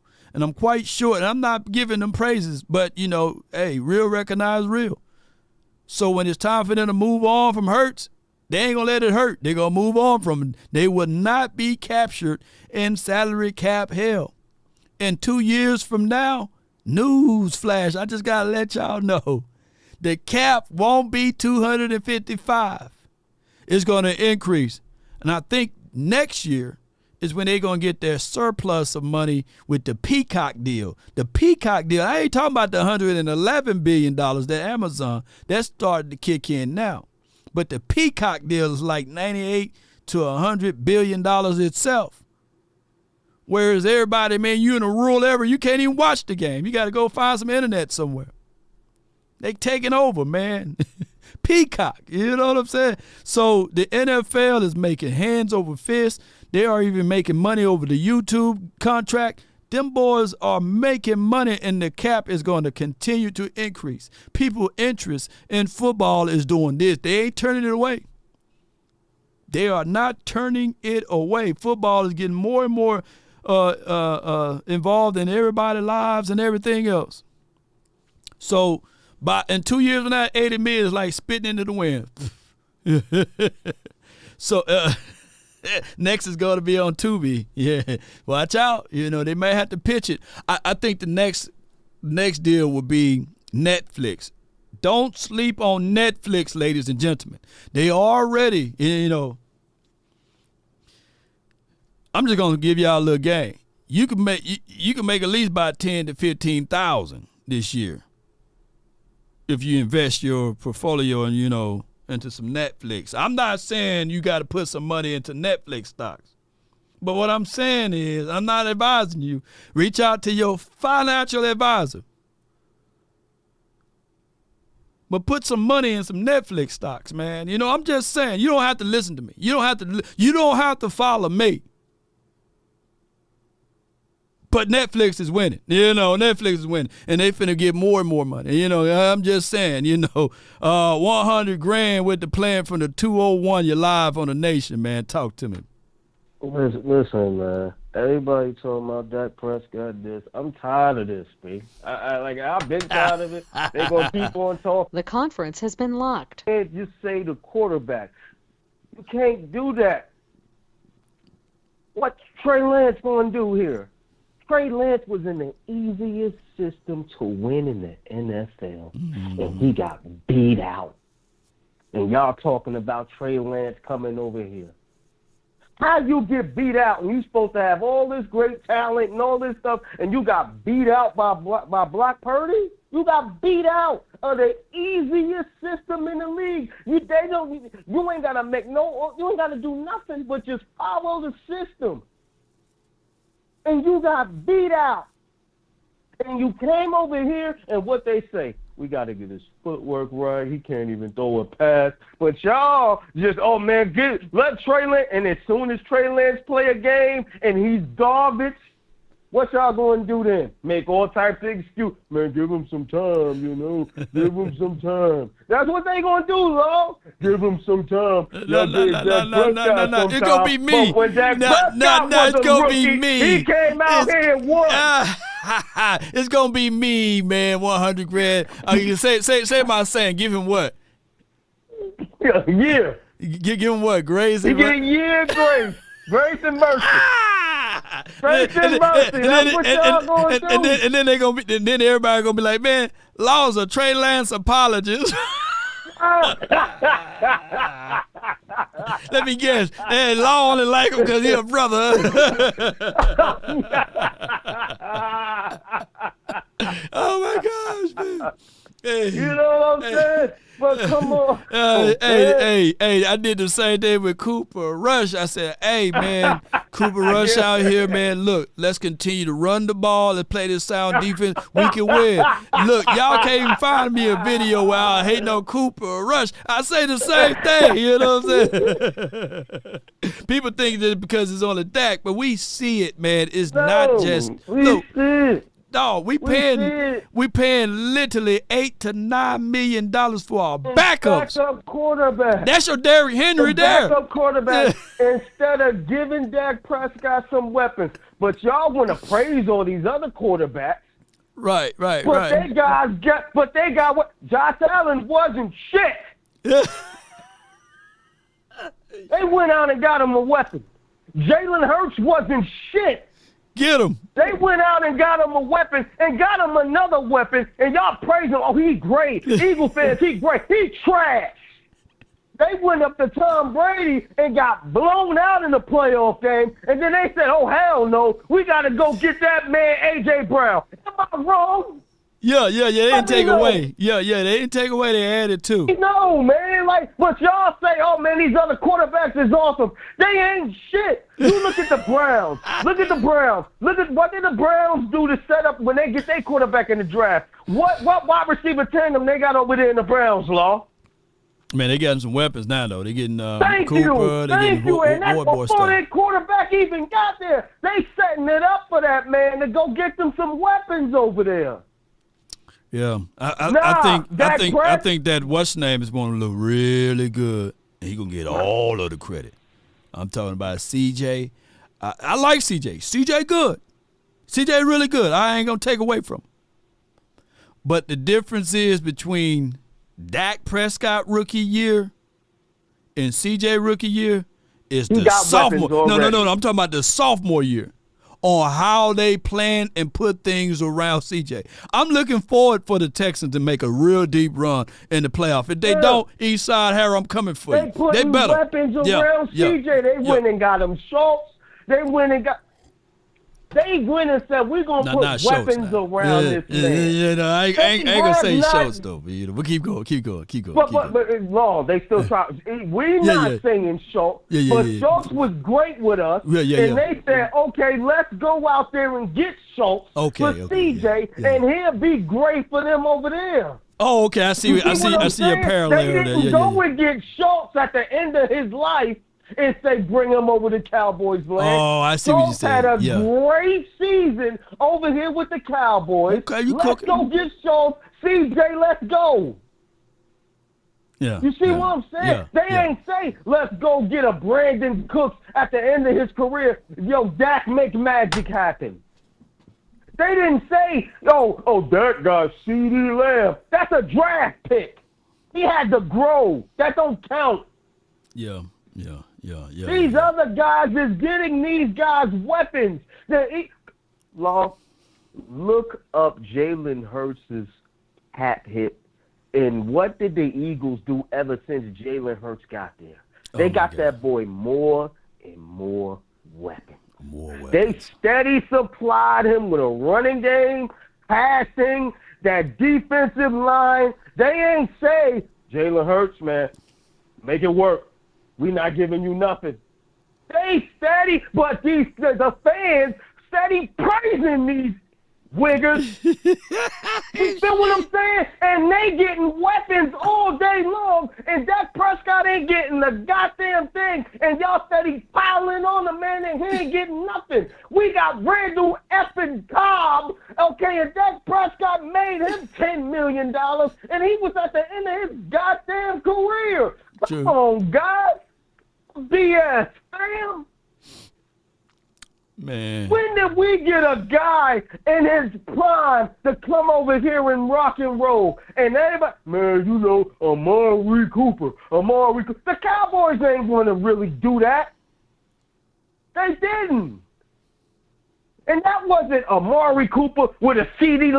Imagine if we had Amari with a CD now. That's what I'm talking about. Man, my hands. It ain't happened. When we got Amari Cooper, CD wasn't the same CD. He was still learning.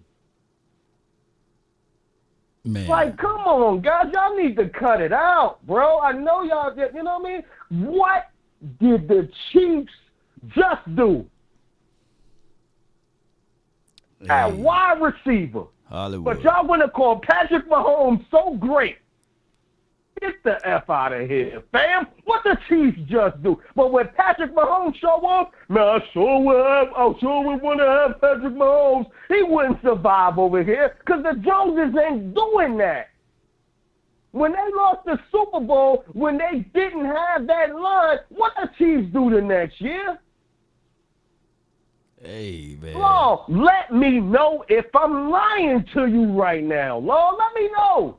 Hey, man, you cooking, man. You cooking, man. Can you turn the stove down just a let little me bit? know. Am I spitting wrong facts? Let me know right now, Law. Hey, man, look, man. Man, hands up, man. Don't shoot, man. Boy, you on some kerosene talk, I just man. want to make it clear. Yeah, get it off your chest, man. Keep going. You give Dak Prescott an equal shot like the rest of these quarterbacks, and he don't perform like Jalen Hurts, then you can sit here and say he's trash. Jalen Hurts had that one miracle run to the Super Bowl. It don't count because he ain't winning. The last couple of years he's been trash. And you feel what I'm saying? Come on now. Let's be real. Take that one run out. What is Jalen Hurts? Come on now. Then you can sit there and say, man, Jalen Hurts Dak Prescott gotta be replaced. Hey, but Dak Prescott ain't never get that opportunity. Even when we had all this money. Everybody talking about, man, Dak Prescott needs to take a pay cut. For what? For what? They're not doing anything with the money. They don't even want to pay their own pay. Who we gonna go get with the money? You right? We ever asked that? You know, like if we had $100 billion right now, who we gonna go get? Damn, man. That's what people fail to realize. Yeah, people realize we ain't gonna go get nobody, even if we had the money. We had $90 million. I'll never forget. We had $90 million, and we went and got Dontario Poe, George Iloka. You know what I'm saying? No offense to Iloka, but that's what we got. A pina colada. You know, we didn't got nothing. You know what I'm saying? Like, come on, man. Everson Griffin. Yeah, and we struggle around with Robert Quinn or Queen or whatever the name. Yeah, we didn't get nothing. You know, we didn't get nobody. Come on, man. You know when I'm saying, man, Sue get these 1-year contracts, but Sue perform. So we'll give you 7 sacks, 8 sacks, 10 sacks a year. You know when they gonna get Sue? And when he about walking on crutches, that's when they gonna get Sue. Man, you know spend what too I'm much. saying? Make some changes. They're not doing that, man. You spitting a lot of fire, man. But let me let my guy Banks, and then I got the 915, man. But hey, let me hear you. One more thing. What else you got, man? What else you got before I let you go? Shout out to your channel. I mean your page and what you do. Graphic Zone HD, man. You already know, man. Holla at me, Graphic Zone HD on Instagram. Holla at me, man, and Facebook, Graphic Zone HD. No doubt, man. That's it, Law. That's yes, it. Indeed, I'm man. done spitting this venom, yo. Yes, indeed. That's my guy, man. Oh my gosh. Woo. Man. My goodness.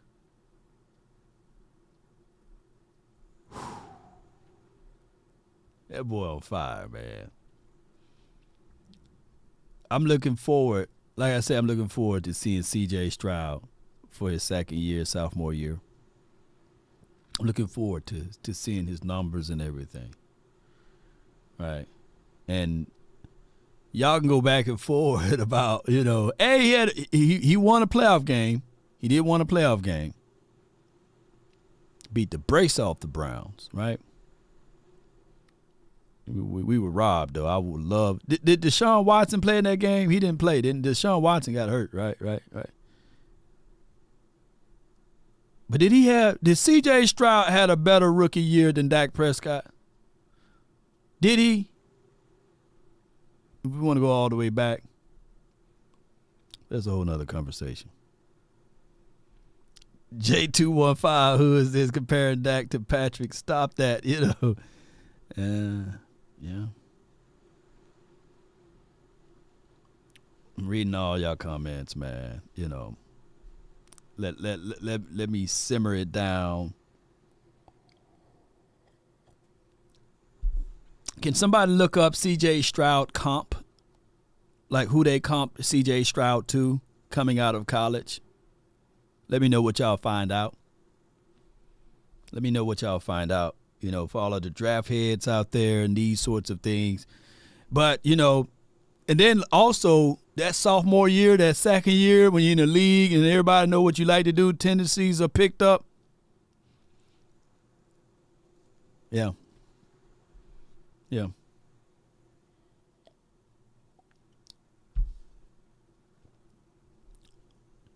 This team, like I said, I'll be crazy to say we didn't have any weapons.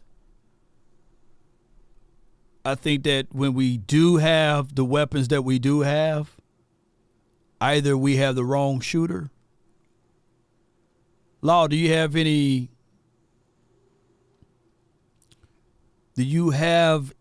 truth to that? Just like what we talked about earlier. Herb had Mike Williams, Austin Eckler, as well as Keenan Allen.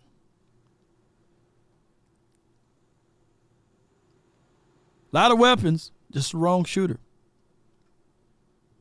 Kellen Moore. So the overall picture would be, I can't wait, man, for this season to kick off because I can't wait to see what the Eagles really going to do with Kellen Moore. Oh, I can't wait to see how that's going to really play out. That's why we love, it's just the build up of the moments. A.J. Brown, they got, oh my goodness, they got Smitty, they got Goddard, they got Saquon Barkley, they got Jalen Hurts. Oh my goodness, who else they got? They got a lot of weapons. Let's see how they're going to play this out. Let's see. Let's see how this all going to play out. Oh, yeah. They got an arsenal there. And guess what? He got more experiences, too, right, than what he had previously. Because every year he getting more and more experiences. Yeah. Banks, you're live from the 757. Law, what's going on, man? Man, hey, just had to calm down from that ether that my guy was spitting over there, 100 grand. I like that part of 100 grand versus the other one, you know. Yeah. He said some good stuff, man, but I got to challenge him on two things, man. Okay. We've definitely had the talent. And Dak has definitely had the talent. And that's no knock to Dak. I'm just saying, we definitely had the talent to win. And Patrick Mahomes didn't have a receiving core last year. I don't like being compared. Pat is Pat. And he definitely had the defense too. All right, let me say this though. Let me say this. Hold on. No. I just want to add this in. Good. When we talk about weapons and things like that, the perceived value is always going to be higher here. What round was Scott Moore drafted in? Was it second? Second. The perception value, the perceived value here would be, oh man, he was a second round draft pick, man. What round was not Cavante Turpin, but that crazy kid over there that I said, man, if it wasn't for him, shoot, they probably wouldn't even won that other Super Bowl. The kid that went from the Giants to over there. What round was he? Kadarius Toney. What round was he drafted? Toney. I think he was what round did the Giants get him? First round. Was it the first or the second? Yeah, he was first round draft pick. Yeah. First round draft pick. You know what I'm saying? So he had a first round draft pick receiver, he had a second round draft pick receiver, and he have a generational talented tight end who's considered a wide receiver in my books that can play tight end, and his name is Travis Kelce. I'm not taking away. Well, the guy was Rice. Yeah. And Rice is nice too, though. Rasheed Rice, we wanted him from SNU. He right down the street, works out with my guy. But what I'm saying here is that the perceived value will be if you put those same guys on this team, people will be banging and yelling that, hey, man, that's a second wide receiver, man. Why Dak can't hit this dude? Or, hey, man, if the ball was thrown a little bit better, Tony wouldn't have to reach over to his backside to catch that, right? Because see, all of those perceived value is always going to be higher here because that's just how it is with Cowboys land. When we draft people, we already have that value of this guy should be X, Y, and Z. But I get it. I'm not taking away from my guy, Pat Mahomes, because their record could have been even better if that guy they could have beat the Eagles last year if the guy Van Scanning, whatever that dude, Marquez, whatever that dude. Yeah, if he could just hold on to the ball. But that's a whole nother conversational piece. Pat Mahomes is class personified. He is that 3% that my dude was talking about. There's only 3% chance to get a Pat Mahomes. But keep going.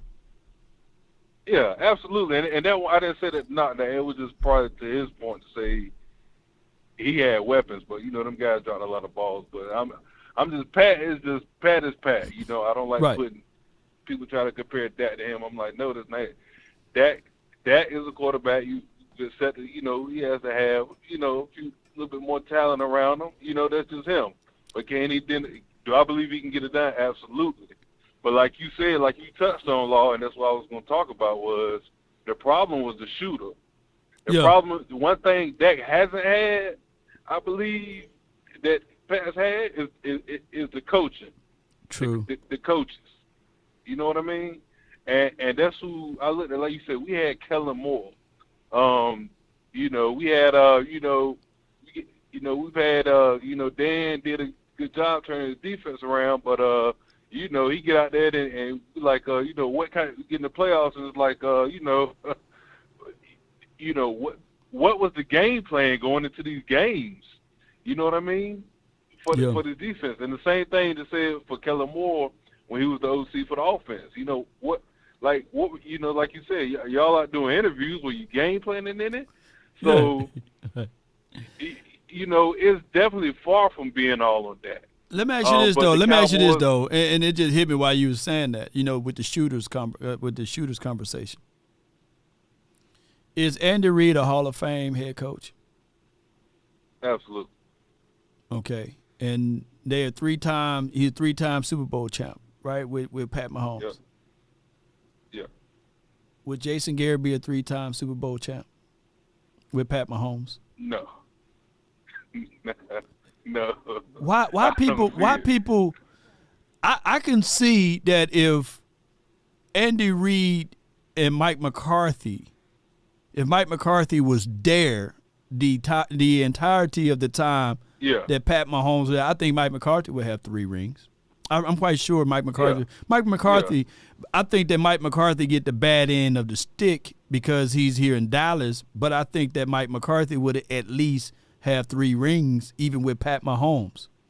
But the problem is that this past season was technically the fullness of Mike McCarthy's system being implemented, because there's no way in life we can say that in 2020 that was Mike McCarthy's ideal of the way we were running offense, and in 2021 and 2022 and putting Zeke at center. So I just think that people they kind of look at it only from the lenses of Dak Prescott and the shortcomings that he had. But even with a Pat Mahomes, Aaron Jones would have still averaged 9.9 yards per carry without being touched, before being touched. Yeah. And notice I didn't even name Mike, out the gate because, it was so to say, his first year back, calling the offense, installing his offense, right. Going through the ups and downs of everything. So, now second year now, if it's not changing and we still had them games where it's little to no, the offense is very stagnant and stuff like that. And he was like, all right, now, Right. Mike, come on now. Right. You know what I mean? But I would assume that Mike is going to push all his chips in the table, being he's on a contract year and put it all out there. You know what I'm saying? Do everything he can. I would hope. Right. So, it's easy to call down. I'm not gonna lie. It took me a while to come back around. Off emotions, off the playoff game. It wasn't just him. The defense. I was ready to be done with it all. Clean slate. Clean house of everybody. But but if you look at it, and I don't know if I was late to the show, so I don't know if you see. No, you good. You good. On Speak, Speak with Shady and them. And James Jones, if you can see it, check it out. And the answer is, should the Cowboys commit to Dak Prescott? And go see what James Jones and David Hamill, he was up there too. Yeah. And see what James Jones said. And that was his response to Shady, because you pretty much know what he said. And he's like, who else? You got Lamar Jackson, Josh Allen, Joe Burrow, all these guys that haven't won it or they get far. Nobody's winning it. But you got an all-pro here who's getting you there. The only person that has won it outside of, Matthew Stafford snuck one in there is Patrick Mahomes. Pat Mahomes. None of these guys, he said, so if we're not paying Dak Prescott, who should we? If y'all say don't pay Dak Prescott, we shouldn't pay any of these other guys either, outside of Pat Mahomes. Yeah. And you shouldn't pay anybody else, because nobody else has gotten it done. Everybody either losing the divisional round, the conference championship, whatever it may be, or even losing in the Super Bowl, but they're not winning. Yeah, they're not winning. And let me throw this out because a lot of people say, nah, man, Mike McCarthy had, Aaron Rodgers, right? Yeah. And he only got one ring. Well, let me know when Aaron Rodgers ever had a Travis Kelce. You see what I'm saying? So, and a Chris Jones in the middle of the field. So, it's layers to this. Like, come on, man. You put Aaron Rodgers and Travis Kelce with Mike McCarthy, you don't think that will get them over the hump? Exactly. I'm talking about a youthful, if we had some type of time machine. You see what I'm saying? Like people got to understand what I'm trying to imply here is that, I'm not saying that Jason Garrett wouldn't have been able to make it to the Super Bowl. But if I'm a betting man, I'll bet money that he won't. You know what I'm saying?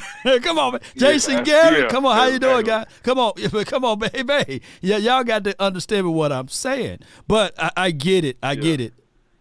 Mike McCarthy failed with Aaron Rodgers, who was the first person to look like what we've seen from what Pat Mahomes throwing off platform, the ability to run and skirt and get off on the outside, and to be that person that everybody say, how in the hell that ball get out of there? You know what I'm saying? That was Aaron Rodgers, right?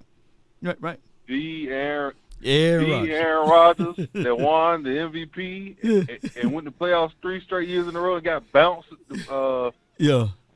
You got bounced the first game every time. So, I can only imagine if that was Dak winning an MVP and getting bounced. Man, and then one going and on done. Season, one and done. Yeah. You know what I mean? Look, literally lost to the same team we lost to. People don't nobody bring that up. In 2021, that team was 13-4. They had the number 5 or the number 6 defense. I'm talking about Aaron Rodgers. They had a Devontae Adams. They had a Aaron Jones, a younger Aaron Jones. Yep. We got beat by the 49ers. 49ers went to their home and beat them, and the his QBR was lower. They didn't even score. I don't think they even scored. They didn't even score points at all. But, I guess people still talked about the Cowboys that year, which Aaron Rodgers got a chance to, fly under the radar for playing terrible in that game. But it's a whole nother story. When Aaron Rodgers lost to the Bucks, and he could have ran it in, but he could have ran it in. Yeah. Instead, he decided to throw it. That whole back thing. hands on the covers. But I appreciate you calling in, Banks, man. Good call from you, man. Yeah, definitely. All right, long. Hey, man. Hey, and I said this Friday, man. Zeke is not returning, and the proof is there. Zeke is not coming back, man. Sorry, Zeke fans. Hey, you right now. But we'll see after the draft. Remember, I'm pegging that he might come in after the draft. Might be some camp legs for us, man. Appreciate you, bro. All right, love. No doubt, man. Yeah. Yeah, they gonna get some camp legs in here. Y'all forgot about that. After the draft, then if you don't fool around and get the player that you want, they pick up their phone and say, hey, Zeke, hey, how they say, hey, big head, how you doing? They'll pick up their phone and call them, man. That's what they do. But neither here nor there. I got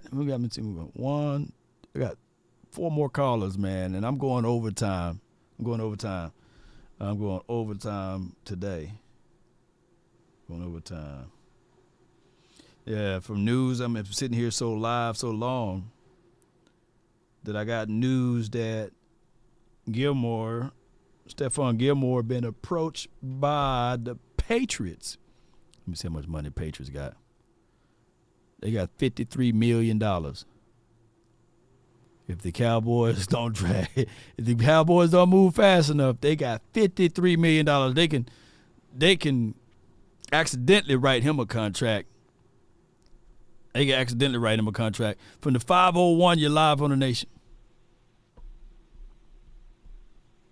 Here? Yeah, you're live. Talk to us. Man, I'm just kind of continuing the conversation. I think previous callers has made some great points, honestly, and I don't, I can debate them or not, but the facts of it are very clear. We understand we have issues in the front office. Right. We understand we got issues with the running game and some on offense and defense. We understand that Dak might not have all the necessary pieces around him. I think those are the given things that we all, or the most of us, understand already. Right. And we understand it's not all on Dak. True. Right? So now that we've covered those chess pieces, let's just, give some perspective as to why I feel like some people want to criticize Dak, myself included. Right. Because I feel like the front office itself, we've complained about Jerry Jones, man, since Quincy Carter. Right. We've been complaining about the front office, in all fairness, for decades, and we are fastly approaching about a decade with that, if we're not careful. And I think what people, even yourself, you bring up contract a lot when people critique Dak. I understand that we have cap limitations, and we do. We have the problem of not having another quarterback, or if coaching is the issue, we don't have the people to go get and put in these places that we feel like would be the next Pat Mahomes. And I hate to use that as a comparison. They're two separate 3%. quarterbacks, right? Yeah. So, but the thing that I want to point out to people is this: when it comes to that,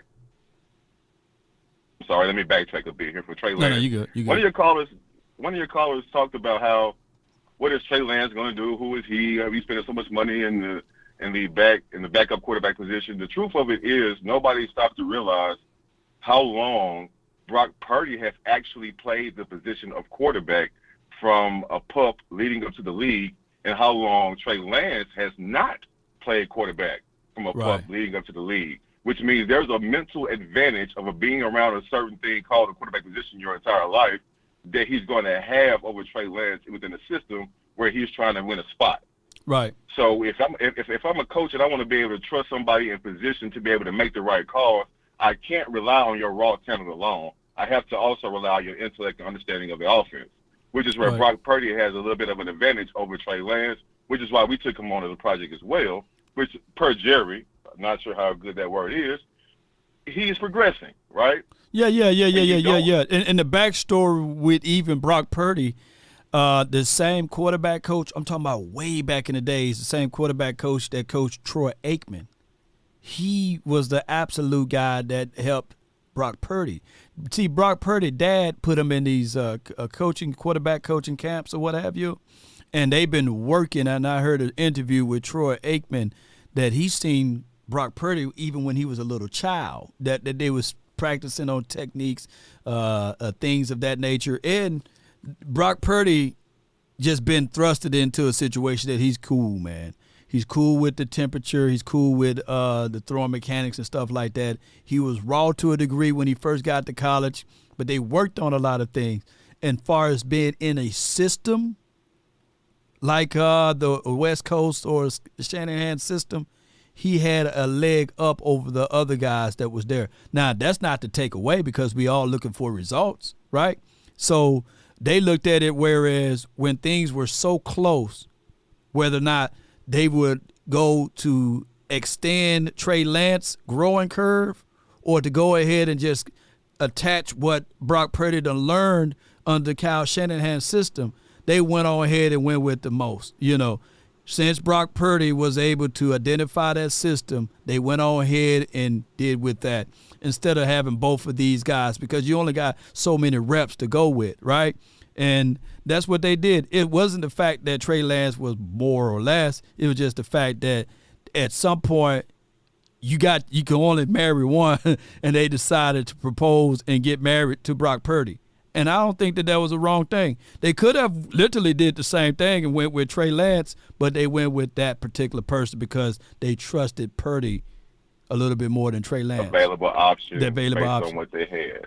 Yeah. And that's worth noting, I think, when we have the debate about Trey Lance and what he is and why they went with Brock Purdy in this situation. Right. We like to get in our emotions. Right. And we overlook facts that are there, and we simply get lazy and don't do the research to find out the information to the backstory. And I want to also elaborate on, we have to stop knocking quarterbacks or coaches that have been to the Super Bowl or Right. deeper in the playoffs and say just because they haven't won, they're in the same category as Dak.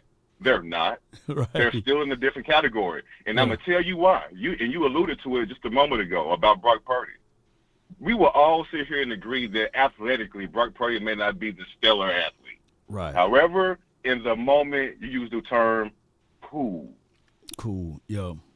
Cool feet. Yep. It's not in pressure situations, is cool. And I've talked about everything I talked about prior to now just to get to this point. Yeah. I have seen Dak over a course of 10 years going on now Mm-hmm. in high-pressure situations. Yeah. And that has prevented us in some ways when he's on the field, not before we get to the game, not in practice, not in off-season, not in free agency, not in draft, but when we actually get in the moment, Mm-hmm. there has been some situations where his leadership and his ability to stay cool, calm, and collected has hindered us in the moment. Yeah. And so when people talk about moving on from Dak, my opinion is the reason why I have only hope that he can get us there, because I don't think he can not win it, because we've had enough data. If you go Right. to any job, any workspace, if you look at an employee and you have an employee that has been underperforming or not Right. getting to a certain plateau over a certain amount of time, they're going to pip you up out of there. Yeah. They're going to Yeah. give you coaching. They're going to bring you in for review and go forward. But with Dak, the one thing I can give him praise for is that when things are perfect around him, he tends to do great. And in garbage time, once the pressure has been alleviated and we know the decision's already been done, he does great. He would get in that rhythm. Let me expound upon this because hold on. Go ahead. I got to let you in. When he is in the pressure moments, whether it be playoffs or a team that's the boogeyman to him, i.e. the 49ers, Right. I have seen Dak eyes, and it shows me somebody that nutted up in the moment, and he didn't step up to the plate. Hey, man, you 100. I know what eyes you talking about. I know exactly what that startled look. When we had this debate about Dak, Yeah. I don't want to hear contract. I don't want to hear surrounding pieces. Right. Focus on the fact that when this guy gets in the moment, he's not there. And when you want a quarterback, I play pool a lot, Law. Yeah. And a lot of people can run the ball and run the table, but get to the 8 ball, Yeah. and can't sink a straight in shot. Scratch. You know why? Because they ain't no killer. They ain't got it in them. So they ain't got that eye of the tiger. Let me say this. Let me say this though, and I know what look you're talking about, and I know what confident look that you're talking about, especially when you look at the countenance on his face, because that's the number one thing that I look for too.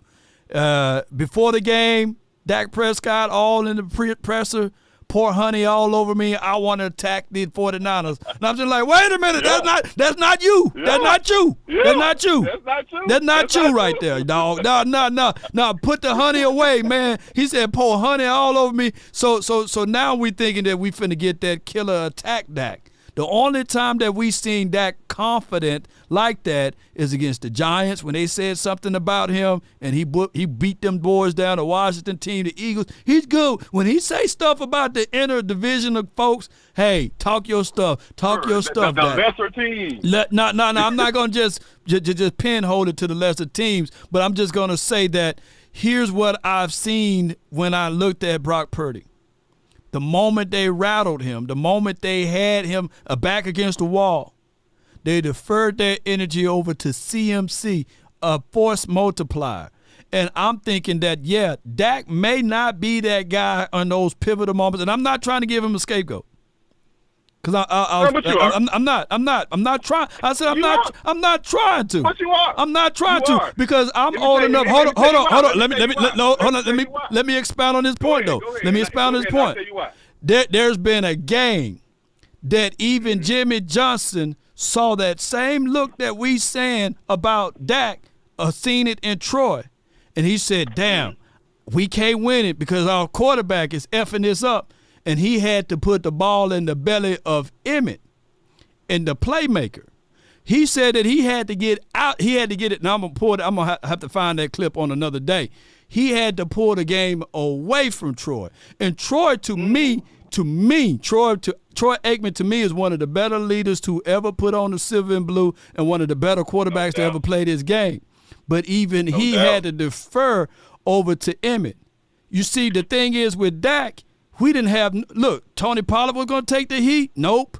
My guy CeeDee Lamb, he was sitting there going back and forth. And we sitting there like, come on, we don't need that diva energy now, Lamb. We need for you to get it out. And Brandon Cooks, 100%. He himself shouldn't have stopped his feet on that route and allowed somebody to blow through his body. At the end of the day, if he can't catch it, nobody else should. And that's what even Jesse Holland was saying. He like, law. And Cole Beasley even chimed in on it and said that was just a terrible route. A leader, a veteran guy, shouldn't have never allowed that. The only person, when we look back at that particular game against Green Bay on offense, that was consistent, that was a dog approach, that didn't give up on any routes, that didn't stop his feet, played with the same temperament.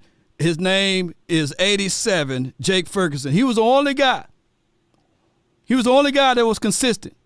Dak didn't get started to get consistent till the game was all the way over with in third and fourth quarter. And we were like, damn, dog, we don't need that now. You know what I'm saying? But go ahead with your point.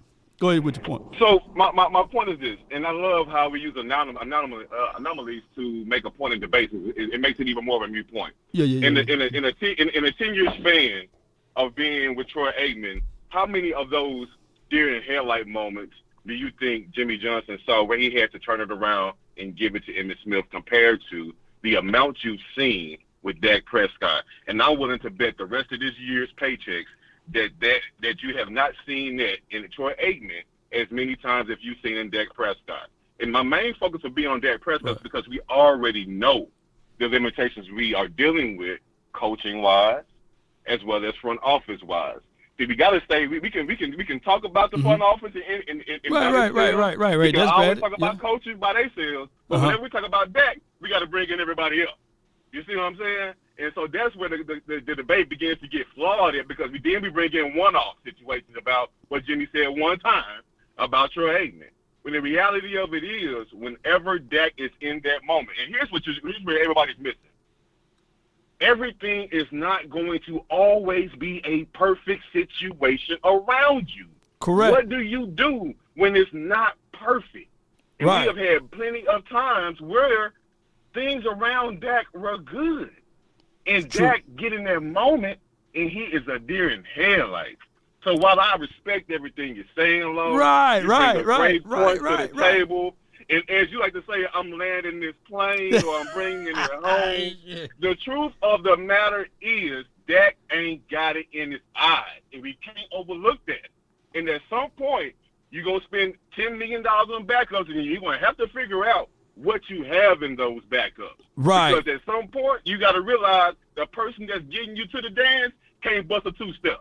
Can't buzz a two-step. So reason why I'm saying this collectively, and we've seen the mighty Troy Aikman in 97 and 98 and 99. These were still playoff teams. These were still teams that made it to the playoffs or what have you. And I think that one year we got to the playoffs and even the Cards, Jake Plummer and them boys, they ran through us because we didn't have enough. We didn't have enough to even get us over the hump. And I'm not finna put down my guy Troy. I get it. He's 3-time champ, Super Bowl champion. Come on with it. You know what I'm saying? Yeah, he got 3 of them. He got 3 of them. But the overall, you get grace in those years. But hey, we didn't forget about 89, and we didn't forget about 90 and 91 too. We didn't forget about those years. But what I'm saying is collective. Wait a minute. What I'm saying is that even those years do not compel in comparison to the first few years of Dak Prescott because we had Jace and Garrett, right? So what I'm saying is collectively, you witnessed, let me do something that's a little bit closer. You witnessed in the Super Bowl that there was a guy barking at the coach because the results wasn't giving on the field, and his name was Travis Kelce. Did you see how he was all in the face of Andy Reid? On how they held each other accountable on the field, we don't get that. Now, how, is that a dog or that's a puppy? You know, that's another great point. It says back to Dak. Guess why? And bring it back to Dak. So in those moments, hold on. In those moments, who on this team outside of Dak ever been that type of person in the last 7 years on offense?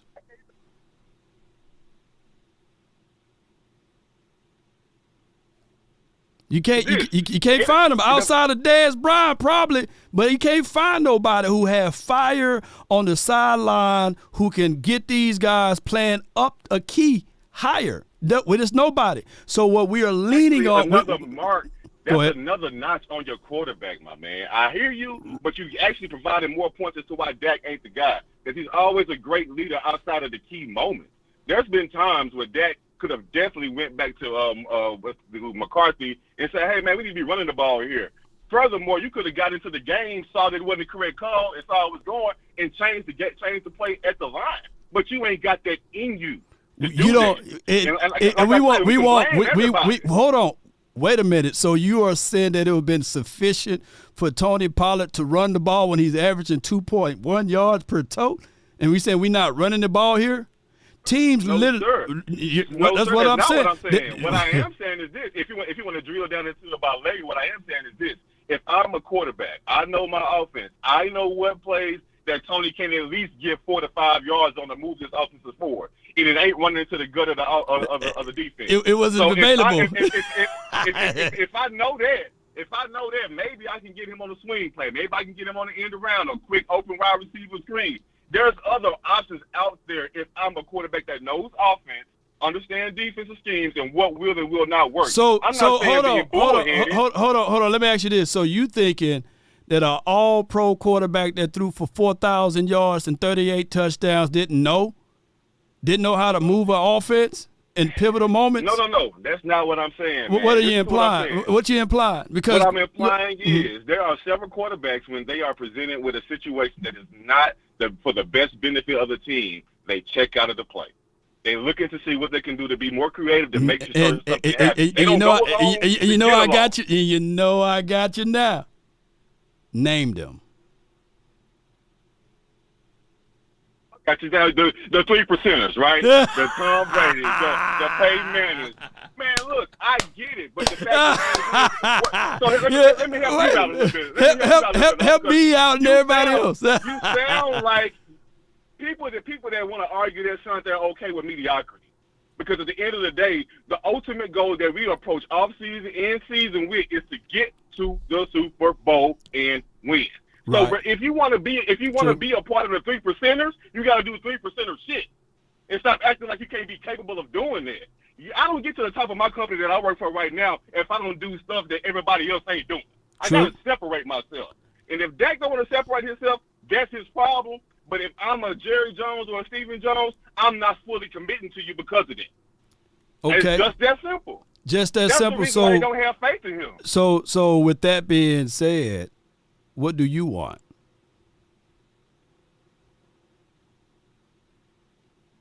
$15 million. Look, no. I said, what do you want? I think you cut off. Bruh, but what do you want? No, what do you want? I'm being facetious. Now, here, understand this. People call this your show because we feel like we can call in and critique our team as fans. Right. Now, hear me out when I say this. Okay. Me critiquing my team don't remove me from the reality we are as a team. You understand what I'm saying? Right. So what I want is a wish that ain't gonna come about. That don't mean I don't see what's actually happening with my team. True. You can be unrealistic. You can be all in the clouds if you want to, but that don't change the fact of what's actually being put out there on the field. Right. Now, what I want is I want a GM or a head office that know how to get the right players in here. I want a coach that know how to put us in the right situation to win. I want a defensive coordinator that's Smith to stop the run. I want all those things that we all want. That does not remove our shortcomings. I'm just saying, like, far as the quarterback, I get it. You're just saying nothing. I mean, right. For real, because at the end of the day, we know we can't go out there and get another quarterback or a Pat Mahomes or a Tom Brady, but that does not remove who we see in key moments. Okay. It doesn't. Two things can be true at the same time. I 1000% agree with that. So my thing is, you said that these are the things that you want, but how do you win with what you got? Because if you are in the top 3% of your business where you right at, now, we are not. Okay, I'm so talking about you. Let's have a what we have situation conversation right now. Right. We're not going to win with what we have if we're moving the conversation to what we have. We're not going to win. We're not going to win with what we have. So my thing is, hey, your name Justin, right? What's your name? Justin. Yeah. Jay. So Jay. So what I'm looking at it like this. Okay, we know for sure 12-5 is on the table. We know for sure from the mindset that we do see with Dak Prescott in those pivotal moments, those eyes. Like we seen that look before in Dak Prescott face in the 49ers game. We seen that look before, especially in the when the Green Bay Packers went up 2 scores on us. We seen that face, that long head Dak, right? That face that we sitting there like, come on, man. We know for sure from that look, it's going to be a long night. How do we get that removed from his face going into this season for the 2024 season? Hey, I'm going to bring you back to last training camp. There was an incident. Right. Where, what's my guy's name? He ended up getting injured. Diggs. Diggs. They made a story out of him going at Dak. Right. He was a B. He was there. Where do you think they came from? I was there that day. Dak scorched those boys 12 times. It was 12 times in a row on a touchdown. You see what I'm saying? So I get it. The frustration aspect from Trayvon Diggs to Dak Prescott, that was a real tangible thing. I loved every bit of it. I said crazier things to my own brother. I love it. I want them to just continue to say it. Go ahead. I love it because Dak needs that. He needs to be talked to like that because, to me, I viewed it as Dak has been in these big moments and he's nutted up and acting like a little B. Hey, man, we don't need you to be no B out here. And I look at it like, you know how brothers is or your older cousins is. When I was coming up, man, my older brothers and cousins, they roughed us up. You know what I'm saying? Because by the time you get a certain age, I can't have you out here acting like this. You feel what I'm saying? Right. And so with Dak, how do you fix that, right? Dak has, again, I go back to how much time we've given Dak already. And I know a lot of people saying, man, we don't get these amount of wins without Dak. I don't disagree with that. We don't win as many games as we won over the last few seasons without Dak. I don't disagree with that. But when it came time to get to the next level, he didn't have the mental fortitude to get us past those moments. Sure, he had problems around him. He had problems in coaching and in front desk. But if I'm looking at Dak's face, the person that in my eyesight is he don't have that dog in him when it matters the most. Now, what are we going to do? We can start over from scratch and have some more seasons of not getting to the Super Bowl because guess what? We ain't got there in 30 years. In 30 years? You know what I'm saying? Or however many years it's been. I don't really know the exact number. Or you can do we can ride it out with that. And see what happens and which is actually what we have to do at this point. At this because point, of financial reasons and stuff like that. Yeah. And then at that point, we can make we've done our research in free agency, draft, or whoever, and we find somebody we are willing to take another chance on. The thing is, at some point, you have to be courageous enough to be somebody like Nick Saban and pull Jalen Hurts in favor of Tua in a national championship to go get that ring. And everybody ain't got that kind of toughness or gall about them to do that. Some people settle and say, I'm going to just take what we got because this is all we've been having. I might as well just. Everybody ain't got that. But everybody ain't. And that analogy there is not the same. That analogy is not the same though. The analogy is this. Let me tell you why it is. It's the fact that even in the toughest moment where I should be going with the person that got us here, I should be going with the person that I've seen perform in game week in and week out. However, I got somebody on the bench that got maybe not everything, but got a little bit of potential. I got to see what I got. And if it don't work, are you saying? Well, the thing is, there's no way that you look at a game and you say, okay, let me pull the quarterback to put Cooper Rush in at that time. I don't think that would have been a solution there. Just being objectively speaking, even from what you said, there's no way. Tua and Jalen Hurts is a whole nother abstract world of what we're talking about. But what I'm saying is, hold on. Let me add this context to it. Hold on. I know, and I don't think people gonna shade you or fade you for that because they see the overall picture of what you're saying. But what I'm saying is, how do we make sure that we don't put everything on Dak? That's how I was leaning to. If you know that this particular quarterback give you that face that's longer than Jay Lendo's chin, how do you get away from that? It's the same thing that when you look at Brock Purdy. How did they got away from that? They added CMC. I don't think that they would have made it as deep of a run without CMC, with just Brock Purdy by himself. And I'm not saying that Brock Purdy should be comparable to Dak because Brock Purdy is only getting paid $1 million compared to what Dak Prescott is getting paid financially. I'm not using that angle of it, but I'm looking at it from a completion. Sometimes you need to add more pieces to it. Tony Pollard, just as much as you say that Dak ain't that dude, Tony Pollard wasn't, and Lamb by himself wasn't, as well as the other guys that's on this team, just not that person that can be there for its multiplier. That's all I'm saying. Huh? How many people you need? Need more. How many people need? How many people Hurts needed? How many people Hurts needed when they went to the Super Bowl? Hurts ain't did nothing. But they needed those people. Do you think that from your mindset? Hold on. Do you think from your mindset that Jalen Hurts would have made it to the Super Bowl without A.J. Brown? Without that running game that year? Without that defense? When I say how many people you need, I look at we had CeeDee Lamb. Tony Pollard was a serviceable back, just misused. We also had Rico Dowdle that ran a lot more aggressively. Hell, the last year we had Zeke, and this is kind of going back to the coaching in the front office on this comment. We had Zeke, and we used politics to run. We had Malik Davis, and we used our politics to run Zeke when Malik Davis was a better health option at the time, not the overall option, but he ran a little bit better in that situation than Zeke did later on in that season. Right. So I get what you're saying. We need people, and we have people. We need more. Place. Yeah. We got Fergus, we got Fergus, we got Lamb, we got Cooks, we got we got Tober, not Tober. We have some people in place on offense and on defense that, in my opinion, giving credit to or blame where blame is due, that are being misused as it comes to those that are in control of doing so. I'm not removing any of that. Right. I think a lot of these conversations get lost because I think people can't stand the fact that we're talking about Dak, number one, and nobody, listen, callers, listen, it is not all Dak's fault. It's not all Dak's fault. It's spread the blame all around. My only point about Dak is that he ain't got it in his eyes when the time is there to do it.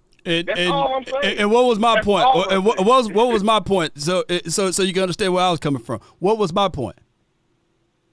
Coming from before I called in, which is why I only stayed on the point of Dak's eyes in the moment that he freezes up. I think when I started the call, if you go back and hit play, I laid out with everything that we already knew that was the obvious factors. True. The front office, the defense, the offensive running game, Right. as well as the defensive running game. And I talked about all at the beginning for those callers in the comments that Right. chose to miss all that. Right, You know what I'm saying? right. But all I'm saying is, what was my point? What was I saying? What was I saying with Dak What was the Prescott? point? Don't put it all on him. That's my whole point. You know, it's the reason. No. I'm not. Hold on. When I say don't put it all on him, I'm not saying from a situation of saying that he is the only reason why we're only losing. But no, what I'm saying is let's go get this run game to be even better. Let's go get interior defensive help, like a person that can cause it up. Yeah. That's what I'm saying. We saw Saquon Barkley go. We saw for an offensive misuse opportunities. That's all I'm saying. I'm giving you the obvious already, but at some point too, we also gonna have to look at upgrading our quarterback position. It's like you can't just keep alleviating and saying it's all everything. And that's why I asked you. That's why I asked you is who do you want it? You know what I'm saying? And then that's when you went into the GM again. You know, so I think we probably talking about the same thing, but it is two different sides. We of the arguing room. two different things, but we can't. The thing is, I can give you credit and say I understand where you're coming from in regards to the front office moves and the back thereof. Yeah. But the thing is, we cannot also ignore what we see when our beloved quarterback gets into those key moments. And I don't know if anybody on this call or on this live would want a person in any situation in life where it requires you to stand up and not be somebody that cowers down to the situation, want somebody that has the same eyes as that. If you want that as your quarterback in the heated battles, I don't know what kind of real fan you are. I don't know what you really want your team to be unless you're just okay with it. If you want a team that don't want to spend the money in the offseason to do what they need to do to help the people around them.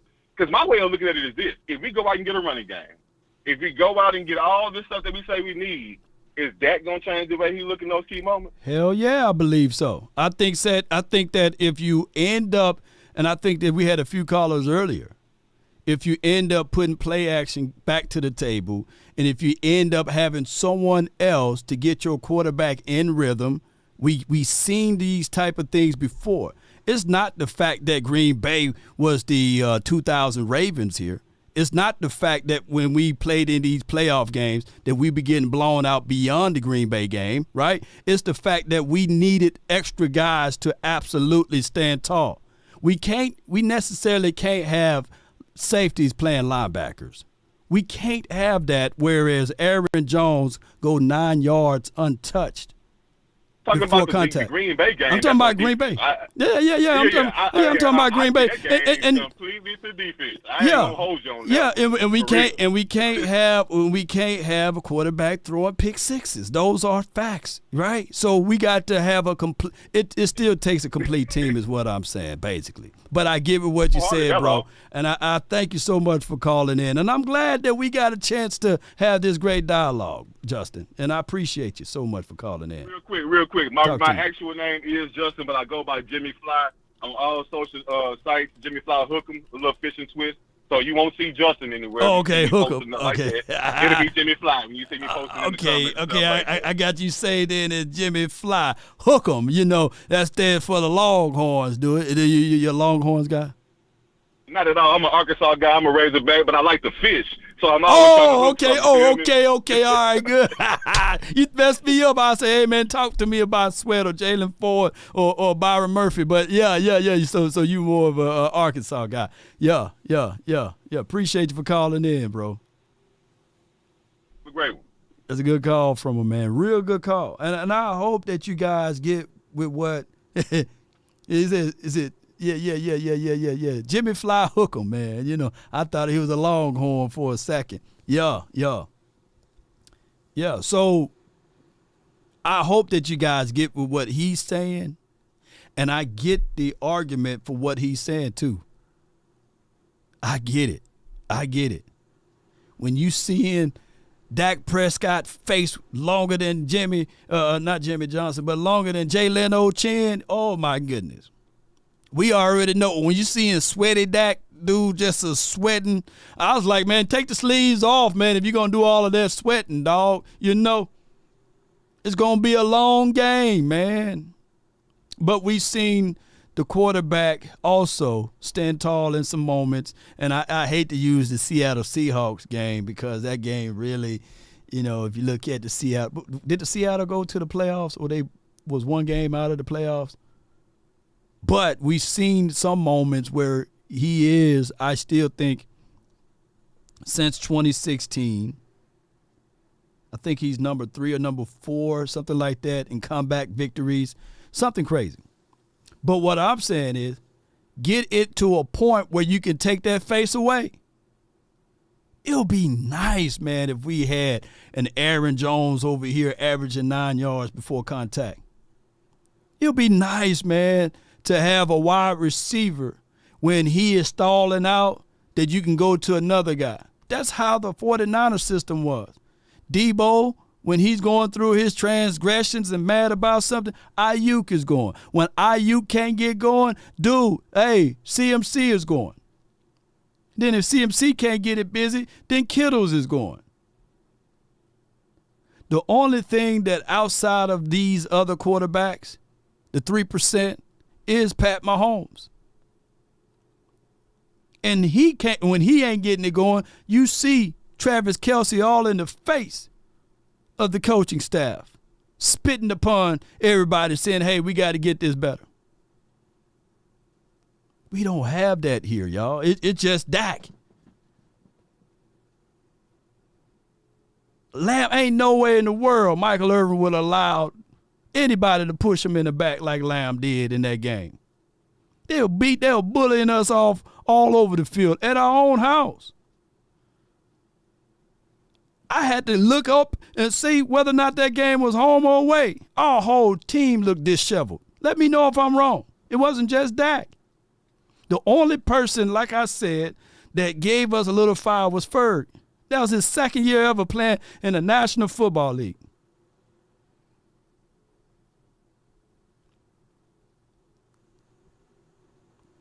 And newsflash, they're thinking about adding more and more weapons to Patrick Mahomes. I'm just saying, though. I'm just saying. All right, so, boy, I got the 915, you're live, and then I have Marv. But 915, you're live on the Nation. Yeah, what's good, Loud Nation, man?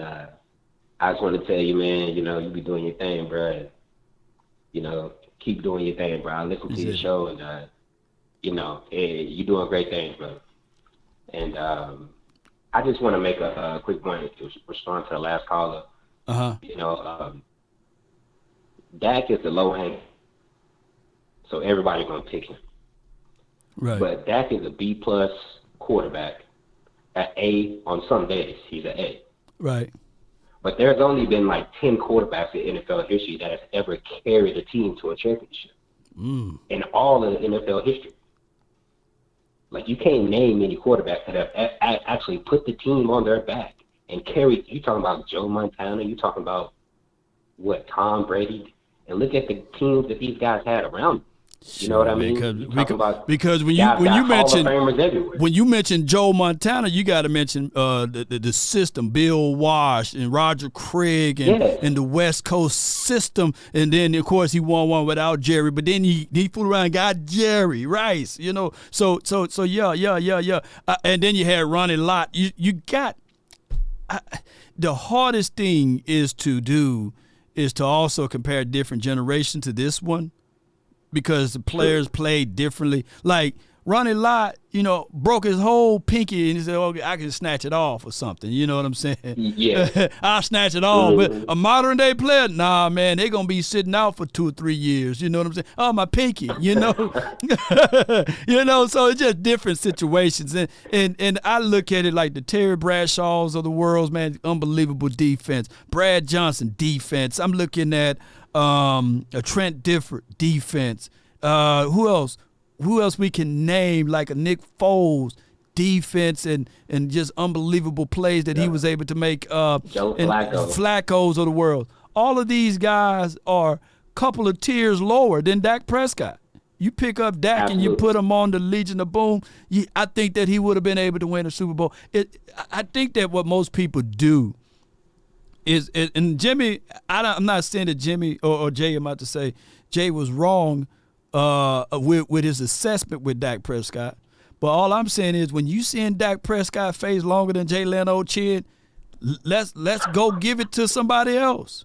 Let's go give it to the running back. Let's go give it to the wide receiver. You know what I'm saying? Let's go give it to someone else to get this team moving.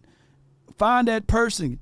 And the quickest way for the Cowboys to find that person, in my opinion, is to go get it in free agency. But they don't do it that way. So it's a hope that we can draft a dude that can be that mindset or that temperament changer in the draft. But keep going. Well, there's never been a team in NFL history that's ever won a championship with as many draft picks that we have on the Cowboys right now. Ever. True. We got the highest percentage of draft picks of any team ever in NFL history. So that means that you think you're smarter than everybody in the room. Right. You think you're smarter than everybody else. So that when you bring an outside guy in, you know, it shakes up the locker room. It makes dudes tighten up. You know what I mean? You'd have brought a Derrick Henry in there. You see that big old man walking in there, that force of nature walking in there. You're like, oh, you know, somebody's job finna get took. Somebody just lost the job. Yep. That's what that does. It makes everybody tighten up. And my biggest issue of all, you know, more than anything, with the Cowboys is ego, sacrifice, and narratives. That's what keep us losing. Is those three things. Yeah. I speak on the ego. When it comes to the ego, everybody talking about, oh, we need a linebacker. We need a linebacker. We got one of the best linebackers in the NFL on our team. He's just not playing linebacker. Come on with it, man. Come on with it. Why couldn't, in a playoff game, how come he can just slide to the middle linebacker position? Because you know, without you being there, we're going to lose this game. Mm-hmm. We could have brought Sam Williams in and let him rush the passer. You could have just slid to that linebacker position, made a little sacrifice just for that day, just so we can make it to the next round. But the ego too big. Yeah. You don't want to sacrifice. Don't want to sacrifice. And just as good as Pat Mahomes is, and we're going to use him as the gold standard now, the 3%. Just as good as Pat Mahomes is just as good as Chris Jones. I don't think that he would be. I don't think that he would be a 3-time Super Bowl champ without Chris Jones. Right? It may be a one-time. Maybe they escape away with one. But I don't think that he would be without that defense too. And I think that a lot of people just overlook that it takes a complete team. Absolutely. It's the football is. There's no bigger team game. Yeah. There's none. You know what I mean? If there's a hole somewhere, it will get exposed. Yeah, we'll get exposed. And another thing, this is my biggest issue, and man, it really made me feel some type of way when I saw this. And it really had me really thinking, why does Micah Parsons have the name of who's the Packers quarterback? Love. Jordan Love. Yeah. On the podcast, talking to him like they best friends. Look, if you want to be cool with dude behind the scenes, bro. Yeah, because perception is reality. Yeah. If I'm your teammate, I'm feeling some type of way about you, bro. Yeah. I you know, for real. Like you up here, you know, breaking bread with the enemy. This ain't cool. They just beat the brakes off us, bro. You have no shame. Yeah. They just beat the brakes off. That's like you going to a bar, get into a fight, getting beat up in front of your family, and hanging out with the dude the next day. Yeah. It's new era. I don't care if you knew him back in the day. It's a new era, man. And just as much as I kind of like gave the people's eyebrow to that video, it's just the new ways of football now. I think that these guys are different. You know, Parsons is going to be Parsons. I don't think that's going to ever change. I don't think it'll ever change. I think Parsons is going to be Parsons on that, you know. Yeah. Now, I agree with you, but you're right. Things have definitely changed. It ain't gonna never change now. Mm-hmm. It's like what, and then you talking to this dude, and then my thing is you are for analyzing other teams throughout the whole season, bro. When do you have time for this? Yeah. So like, bro, mm-hmm. Go ahead. You know what I'm saying? When do you have time for this? Like, what is going on? Like, when do you have time to analyze why another team is losing? Why this team is losing? And this narrative about this guy. Why are you worried about that at all, bro? See, that's the problem. See, these dudes they want all the praise with none of the work. Man, they want all the praise with none of the work. All I'm gonna say is I'm gonna hold my hands up like this and be like, hey, this is just it's an even world. It's a new world we live in. Don't shake me with the butter knife, But all I can say is that I have to live in that reality that that's just what it is now. It's new world. These guys going to talk. And you know what I'm pissed off now? He ain't talking now. When the last episode been? You know what I'm saying? now it should. Now you got me mad. Now it should be the podcast Parsons. Now you, see, I was doing good. Woosa. He should be daily. He should be live daily, just like I am right now. Y'all let me know when Parsons. Yeah. When Parsons podcast. I'm subscribed to the channel. Don't give up now. This the time you supposed to be doing the podcast. This the time you supposed to be doing the podcast. Lord, man, help me. But appreciate you, man. I thank you for calling in, man. Oh, man, I'm hot. Yes, man, sir. Come on, appreciate you, dog. Hey, what's your name? Let me save you, man. Let me save you in here. My name's John Cosby. Okay, hold on. Let me put this in here.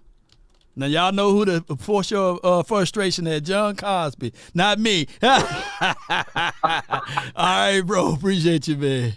Yeah. When was the last time Parsons was live? Bleacher Report. Y'all renew that contract now. I need to hear Parsons in March. I need to hear him. I need to hear the Edge report now. Y'all reach out to Parsons and let him know we need to hear you live now, man. We need to hear you live, man. Come on, man. Come on. You can talk as long as you want. You can break down the season, the film breakdown, the 49ers, and all of that stuff, man. I need to know Parsons, man. You can do a round table call-in show. Parsons, do a call-in show, man.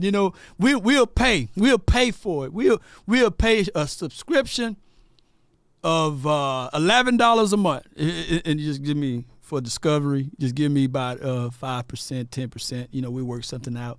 But hey, we'll pay $11 just to call in. Just so I can, just so you can go talk to some of these people, like John and like Jay. You know what I'm saying? Hook them. Yeah. All right, man. I got the 206. You in the mix, man. Talk to me, man. What up, Law? How you doing, brother? Hey, I'm doing great, man. I'm doing great. Hey, Law. The one got cookies. Who cooked? Wait a minute. Who cooked Law? Wait a minute. Where was I roasted at? Oh man, you was trying to come with them excuses. What excuse? The guy Justin got you. Law. You talking about Fly Hookem? Where he got me at? Hold on, man. Hold on, man. He got you, Law. Wait a minute, huh? Hey, bro, come on now, dog. Come on, Law. Wait, where he got me at? I said that I saw Dak Prescott with that long face. I saw him on the sideline. But my argument was, okay, yeah, he have the long face longer than Jay Leno's chin. But how can we take that face away? We know that that's his face. How can we remove that face? Because at this point, there's nowhere we can go with that. There's nowhere we can go. You can't get rid of him now. You're going to have to eat $55 million. And then for we know that. We can't get rid of him. So how did we get away with that problem? But what we gotta do, like I like to use to all my friends, John 8:32 in the Bible. Okay. The truth will set you free. It will set you free. Uh-huh. So, I want to tell everybody. See what I hate doing. Why I get mad on the show sometimes, and I've been just chilling. We on here, Cowboys fans, we like to make excuses. Okay. And we got to stop doing that, man. We got, like I said, we had a lot of chances to go, y'all. In 2016, had the best offensive line. And look, and this is what he was trying to explain to you, Law. Even though when the score was 31-28 against Green Bay in Dallas, we was driving and we stuttered. Okay. Now, that would have been Brady or the quarterback from Kansas City, and that's Dak's first year. You got to give him credit because he brought us all the way back. Okay. We had to kick a field goal, and the game was tied now, 31-31. Then Green Bay get that. Green Bay get that lucky pass, and that dude then they throw a 30-yard pass on us, and kick a field goal and knock us out. That's one chance. And then 2021, even though we had 10 penalties, I have to keep going over this with you, Law. We had 10 penalties on 14 on our team, and we still stayed in the game now. And with 2 minutes and 45 seconds left. Okay. Now, everybody on here that's listening, 2 minutes and 45 seconds, you got 2 timeouts. If Brady and that quarterback from Kansas City would have had the ball, what you think would have happened? All right, so let's pause. Let's pause. Hold on. You can't say this. Hold on. I got to insert my facts. I got to insert because y'all using facts for excuses. No, y'all using facts for excuses. Excuses are what I'm saying are these facts, and then y'all want to use them as excuses. But let me say this though: you are implying like. You said, okay, you just mentioned Pat Mahomes and Tom Brady. Okay. That's that a good thing. Before we even started this whole conversation, we are talking about the 3%. That is the absolute 3%. So you thinking that, hey, what we should do is we should find a Tom Brady and a Pat Mahomes. No. That's basically what you just said. That's basically what you just implied. That's only 3%. Hold on. This is why. Put it like this. This is why. Hold on. I just did it. This is why 4 to 5 million people tune into me and not y'all two. This is why they tune into me. That's what I'm saying. And that's a fact. Because if it wasn't so, then you guys would be on YouTube and doing this, right? But I'm doing this right now. So y'all got to listen to the law. What I'm saying is basically. You talking about a 3%. And what I'm saying is that if only 3% of the quarterbacks can do that, how do we move on from that 3% and get it out of Dak Prescott hands? How do we get on and move on from that? Because even Lamar Jackson, if it wasn't just an excuse for them, why are they going out there getting more and more people and more weapons to add to him? We always gonna get weapons, Law. Wait a minute. Why are they going to get a Derrick Henry? Law, we gonna get more weapons, but we've been having weapons, Law. We come on this Cowboy flag on y'all on your podcast, all y'all podcasts, and I just hate. We just keep making excuses. What is the excuse? What is your excuse? Have weapons, Law. What was my excuse? You acting like Dak Prescott never had weapons, Law. Did I ever say that he never had weapons? Yes or no? No, but we're going to keep adding, Law. We're going to keep giving them. All right, so you saying, hold on. You said the guy got me. So what I'm trying to say here, how did he got me? So what you saying that the last year team should have been a Super Bowl team? The last year team we should have beat Green Bay. Conference championship and had a chance to go to the Super Bowl. But the guy was trying to tell y'all, now that's why Darius be mad at Mike McCarthy, because Mike McCarthy calls the wrong plays when he know, I even know if I'm on there, okay, Green Bay, let me use number 20 to the outside. Sweep left, sweep right. Sweep left, make them big linemen move, they tired out. Now you go run up the middle. Then you use Dowdle. He didn't use Dowdle. And what does got to do with Dak Prescott? Wait, listen. No, because you guys always say Dak don't be having weapons. Dak had weapons. The number 20 is a dangerous weapon. Number 23 is a dangerous weapon. 88 is a dangerous weapon. Number 3 is a dangerous weapon. Man, you have weapons. 87 is a dangerous so weapon. was 33? Well, hold on. What was 33 on the opposing team a dangerous weapon? Yes or no? Who? What was Aaron Jones a dangerous weapon? Yes or no? Yes.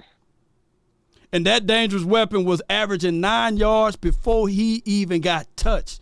Was that happening for our team? Was that happening for our team? Yes or no?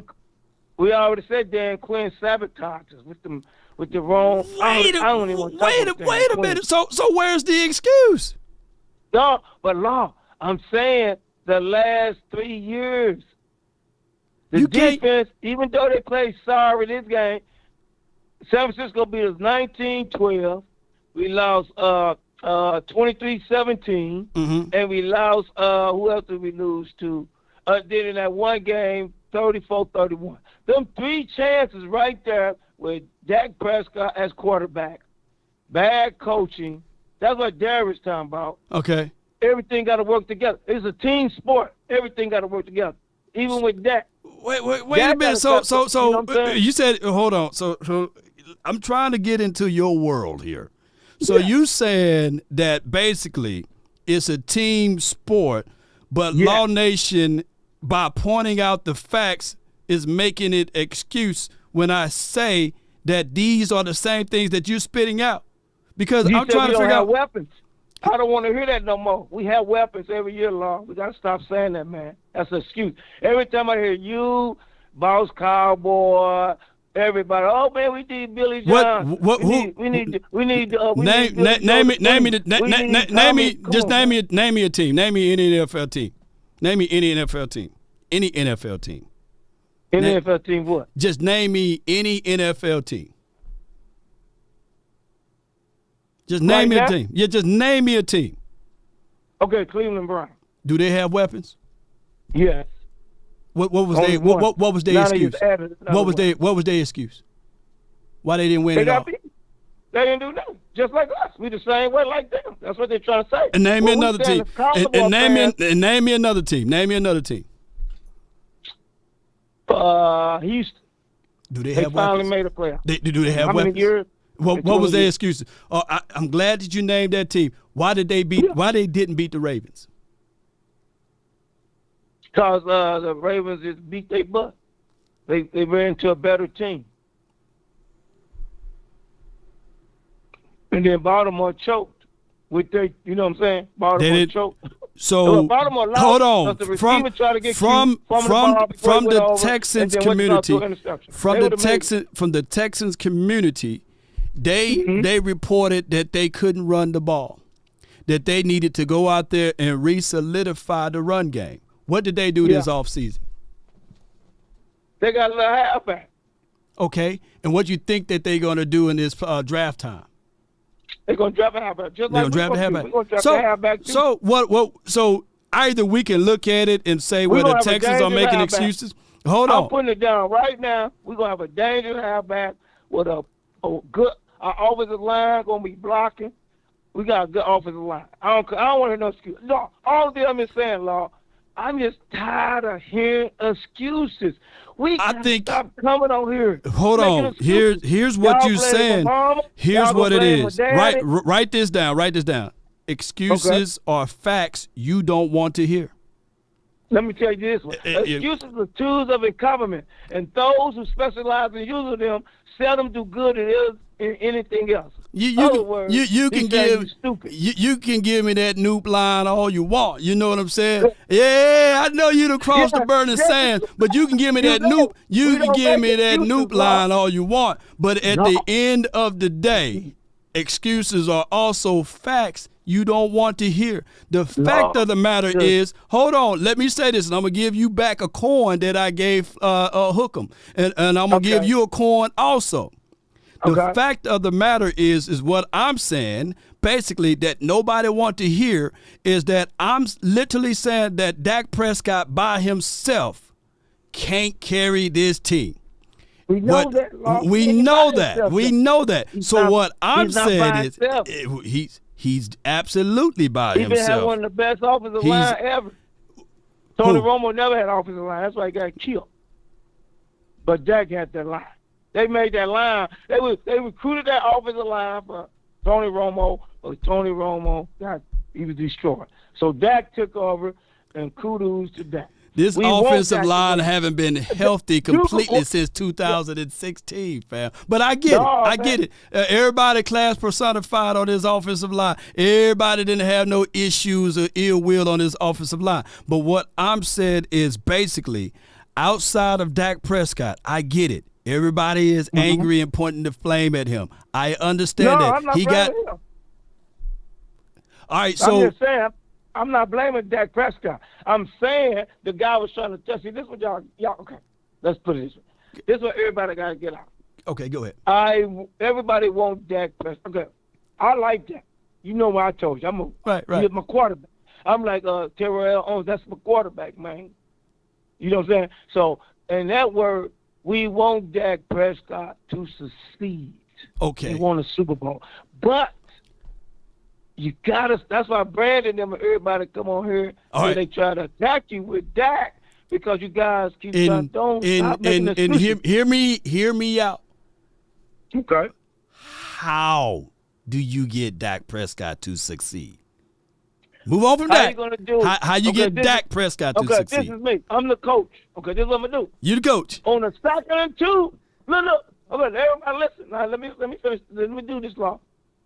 And you gonna agree? Okay, we playing 49ers, y'all. The score is 6-6. Everything going our way. It's tied up 6-6. We at the 18-yard line, San Francisco. It's 2nd and 2. I'm not going to tell my quarterback to throw it. Pass to CeeDee Lamb and get interception. I'm running the ball with Tony Pollard or the Davis kid that was running over 49ers, and he didn't see no more action in that game. I would have put him in the game, Davis. Come in and get the second down. Keep the momentum. We either going to score a touchdown, go up 13-6 at halftime or 9-6. That's how you keep Dak Prescott. Now his mind, he's feeling good. He's in the halftime. He's okay. I'm gonna coach this kid so this kid don't make mistakes. Okay, that's how I'm gonna do it. I'm not gonna tell this kid on a 2nd and 2 to throw a pass when we don't need to throw a pass. All right. So we got the 49ers reeling. The 49ers were scared. You can see it in their eye. They said, "Oh man, they got us." I'm gonna reverse it on. I'm gonna reverse it on you. I got you now. I got you now. Like you say, you got me. I got you now. Now I got you now. Okay. I love this, man. I love this. I got you. Okay, all right. How did they get Roger Staubach to win? We always have dangerous halfback. Calvin Hill, Newhouse, Tony Dorsett, my favorite halfback of all time.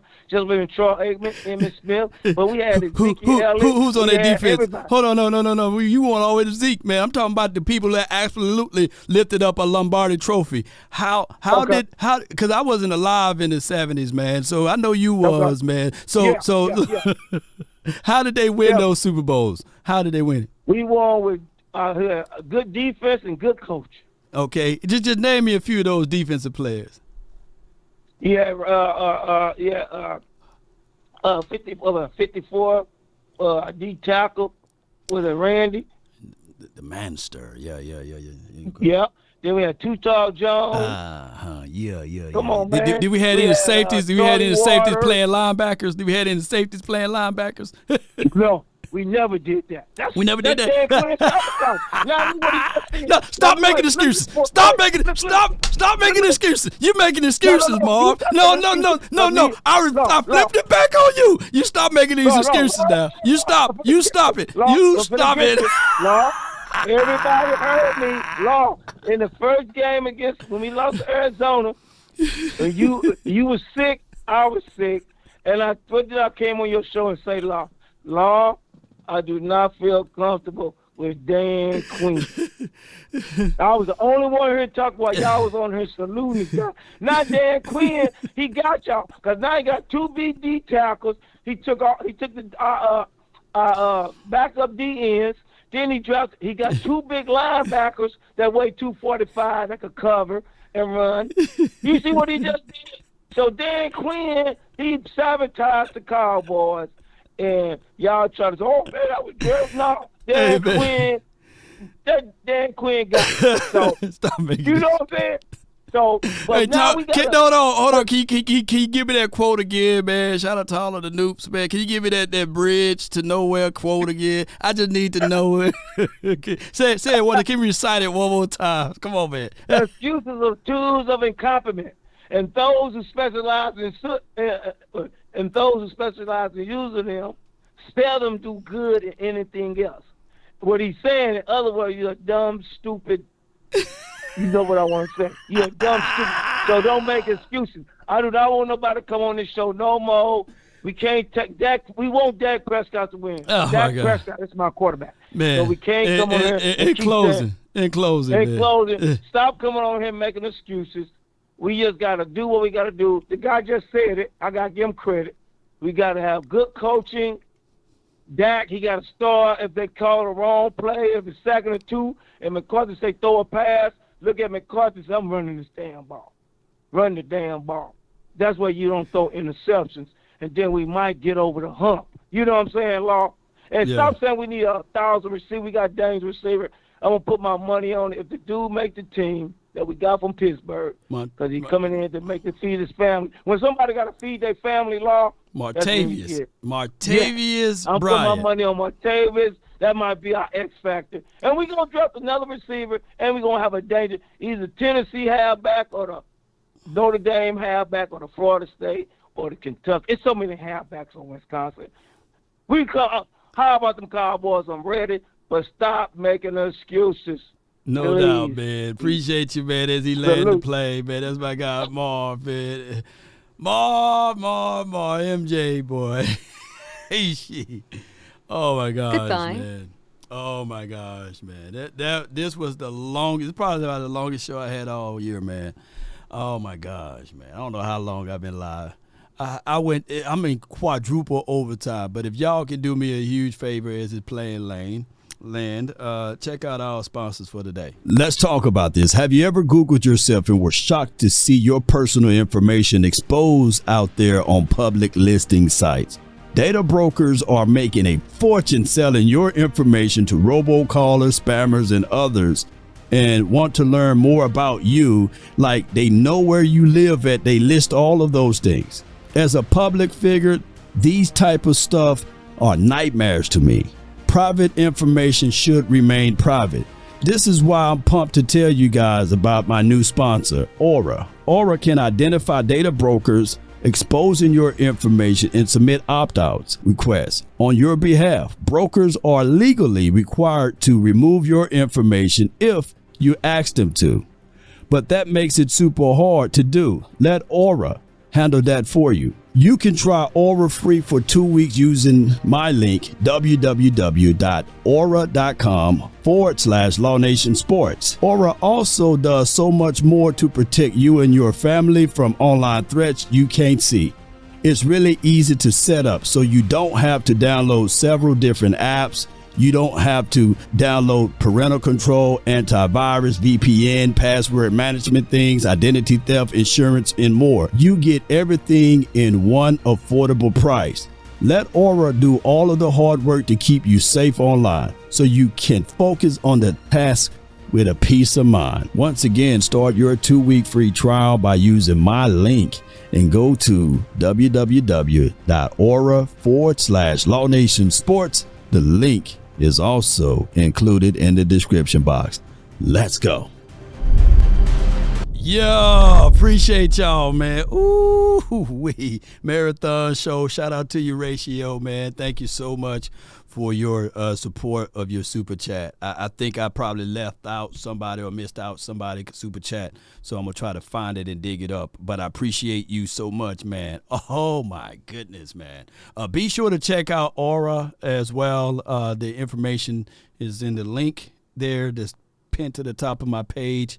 You get 14 days, and trust me, those robocalls, man. Look, I had got a ton of them when I closed on my house. You know, when you go and get your house and you get everything and you're trying to close down on your house and you go send it through the underwriters. It seems as if, though, man, I had a new caller every single day. But they got people that can do all of the work for you and opt out of those robocalls and get you on the good foot. And then they also do a lot of protection as far as your online presence that's there. So y'all be sure to check out them and that information there to help the nation out too, you know. So check that out and sign up. It's free for 14 days. And if you don't like it, come back around to me and let me know, and we will do a review on that. So appreciate everybody for jumping in. Let me see if I can get that super chat out of the way there. And boy, somebody said I went through a gauntlet today, man. I said, God, dog, boy, everybody after me, man. Everybody after me, man. Man, why y'all after me like this, man? I thought we was them boys, man. I thought we was them boys.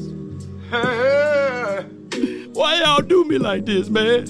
Ain't nobody calling me, texting me, paging me, asking me, are you still Hey, bro, come on now, dog. I thought we was still them boys, man. Calling me, texting why y'all do this to me? Asking me, am I still them boys?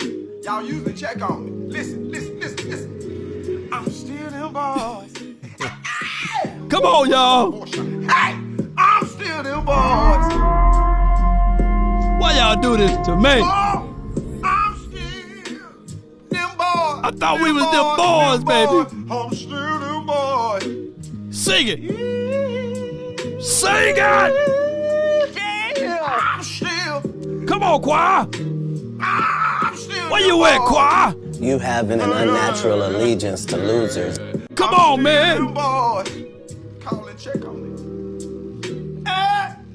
I'm still. Hit that note for your boy. Them boys. Come on. I'm still them Come on, choir. Now y'all don't want to call and check on the pastor. I'm still them Come on. boys. Huh. Yeah. All right, man. Let's go and see if I got everybody. I got Press. He says, I'm glad you said that law results is what matter. You're right. And then speaking of Still Them Boys, we got somebody with a YouTube name that's Still Them Boys, man. That's dope. He says, if we move on from Dak, how long we giving the next QB before we saying he ain't it? Everybody that you move on from, they get 1 year grace period. 1 year. 1 year grace period. You get only 1 year. Outside of that, you're going to have to figure something out. You're going to have to figure something out. So you get 1 year. You get 1 year to make it happen, and then they looking at you all mad. They upset at you. Swayze says, shout out to you for the $199 for your mind. He says, we in a soft rebuild. Dak will play for his paper. Yeah. I get you on that. Yeah, we in a soft rebuilding. I think you should always do your prepares, right? You should always try to figure out ways to improve your infrastructures. And the better cities does it, right? So when you are, I went to Jackson State. Quick story.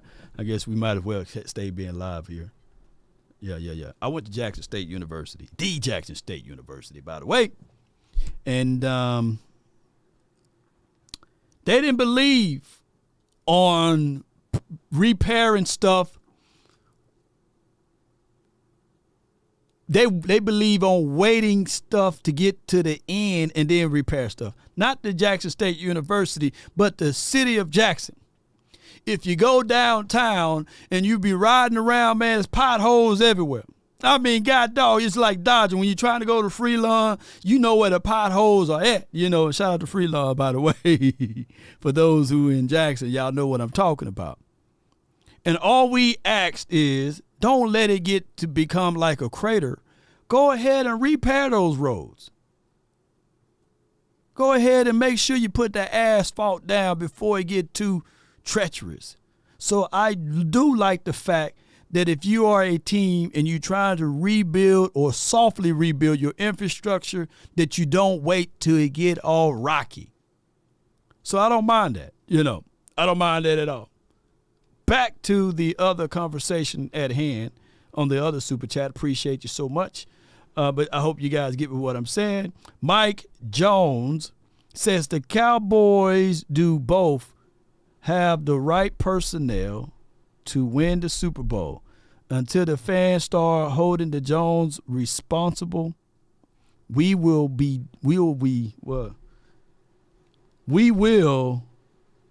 don't do that.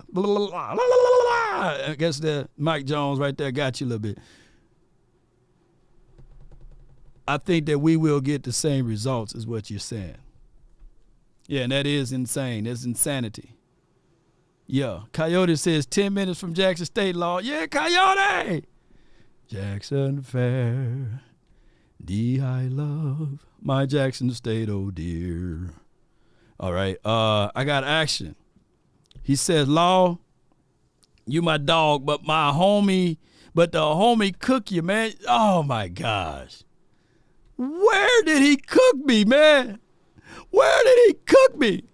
Where? No, in reality of it, his argument was the counter argument of the same.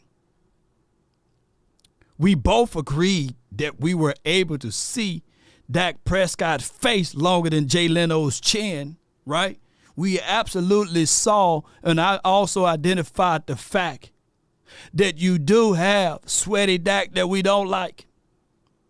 We do. We talked about that. My argument is of course, that's Dak Prescott in those moments. But there's been situations that you can name out other quarterbacks outside of the 3% quarterbacks that's been in the same shoes. And it's always someone else to help propel them. If not, then they are doing the same thing. Josh Allen, to a degree, still get chewed out by Stephon Diggs. So even if we were to use the angle of what he tried to imply that Trayvon Diggs pointed out Dak Prescott, well, excuse me, the same person on the same offensive side, Stephon Diggs pointed out Josh Allen, right? We even seen with Jalen Hurts, one of his players point the middle finger at him on the sidelines. So I'm just saying, all I'm saying is I agree with the caller. And I believe majority of you guys agree as well with the caller. Majority of you guys do. That Dak Prescott can't win it all by himself. And we will be boo-boo the fool to think that in that game, that in that playoff game, that you benched Dak Prescott, and I hope that he wasn't trying to imply that you benched Dak Prescott and put Cooper Rush in, and he would have been a difference maker. All of a sudden, you put Cooper Rush in that game against the Green Bay Packers, then all of a sudden, Aaron Jones will stop getting 9.9 yards per tote. No, that's not going to happen. So I don't know, man. You guys let me know. Y'all let me know where I got cooked at. Let me know. I will revisit the tape. Trick says, you didn't get cooked. People using the term wrong. This is from Tricks. Appreciate you, Tricks. Appreciate you, man. It's an evil world we live in.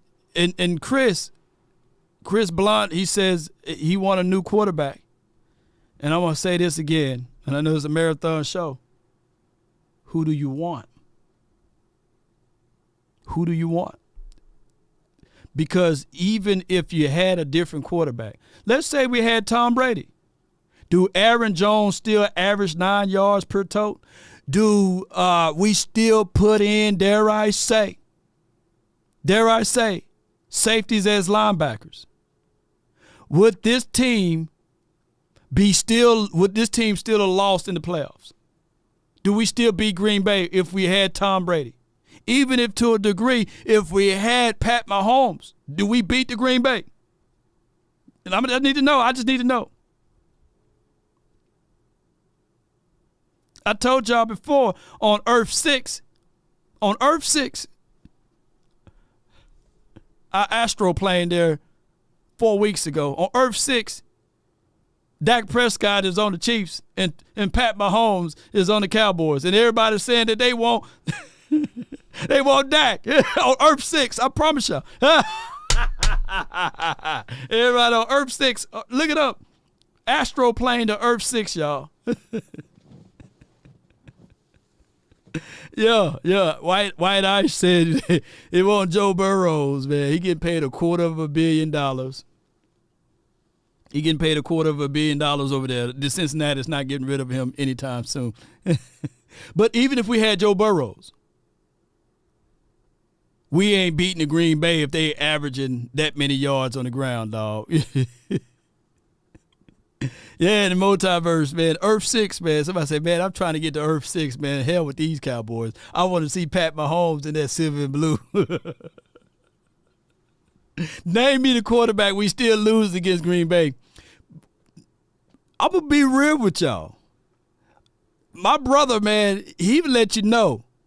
Green Bay, if their kicker didn't miss that kick, they would have beat the 49ers too.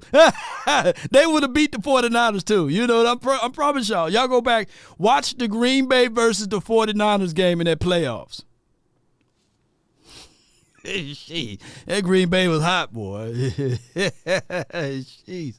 But, man, I appreciate y'all, man. I love y'all so much. But, you know, to be fair to the callers, man, if they want to go off with they cook me, man, I'll be cooked, man. I'll be cooked. Fry me. Fried, dyed, laid to the side, baby. Fried, dyed, laid to the side. But at the end of the day, you already know what ultimately happened. You could not live with your own failure. So your failures will bring you back to me. Come out the closet and stop keeping a secret. Yeah. Because I know for sure I already covered every single angle of this. I did. Like I said, I visit Earth 12 and I visit Earth 6. And at the end of the day, in the National Football League, in the history, there's never been a team, never, look it up, that won the Super Bowl with 6 safeties and DBs playing linebackers. Never been a team in the history. Never been. There's never been a team in the playoffs to win a game with 14 penalties. One can argue that also, ladies and gentlemen, at the rate that we're going, this team would never win a Super Bowl if they leaning only on Dak Prescott, by the way. The percentages of that happen is 1%. 1% chance.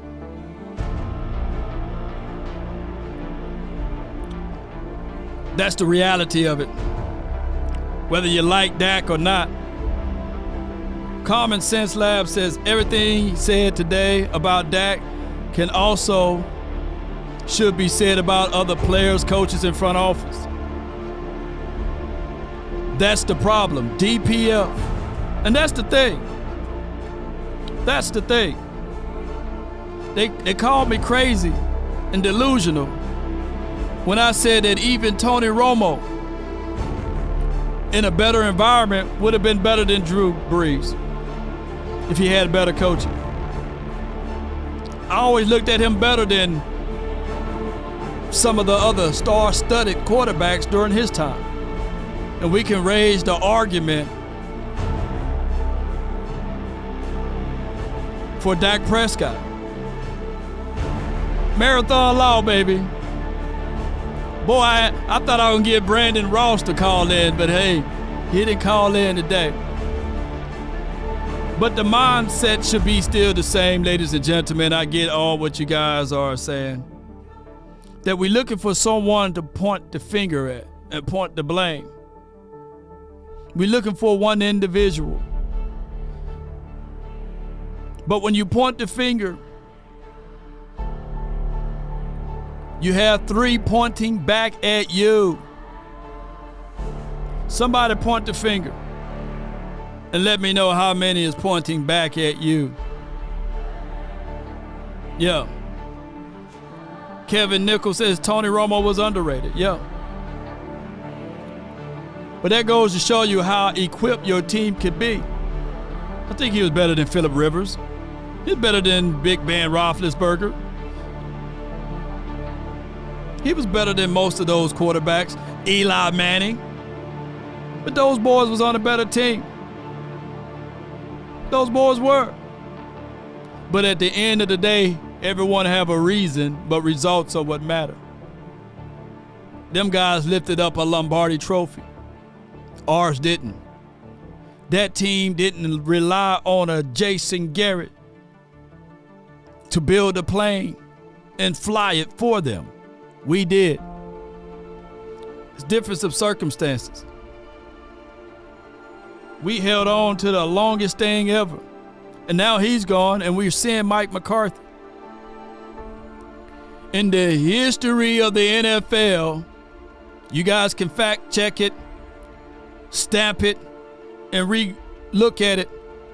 I've never seen a coaching staff entirely, everybody, on one-year contracts to ultimately win it. Let me know when that happened. Mike Zim is on a one-year contract. Mike McCarthy is on a one-year contract.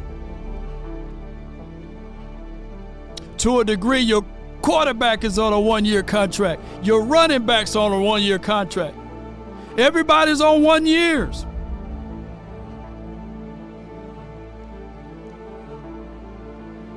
So hopefully we can make changes enough to change history.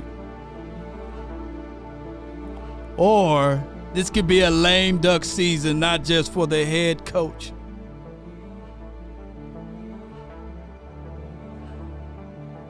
But what do you guys want?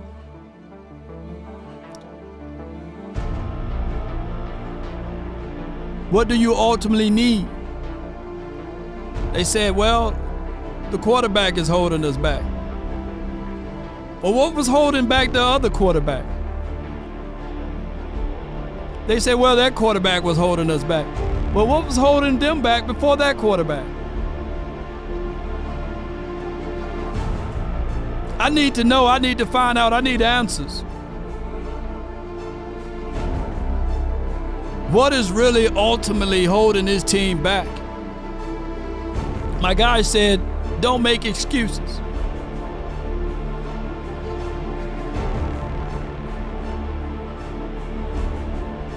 Well, I say to you all,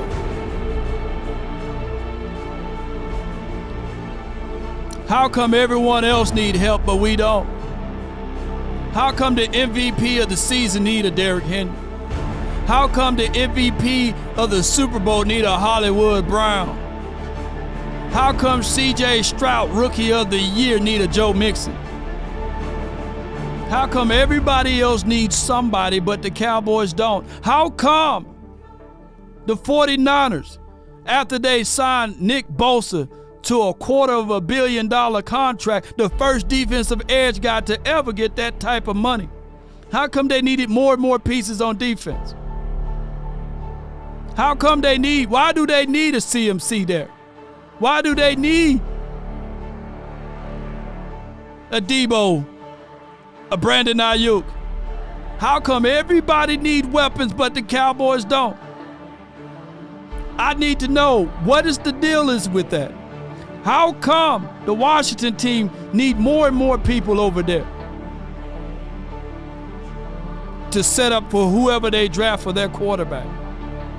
How come the Eagles, Jalen Hurts, need 2 wide receivers, a tight end, a running back over there, and better offensive line? How come they need better defensive players? And yet the Cowboys don't. I need to know why all of those guys need help and need weapons. And we should be good. Right now, starting the 2024 season, our starter running back is Rico Dowdle. Deuce Vaughn.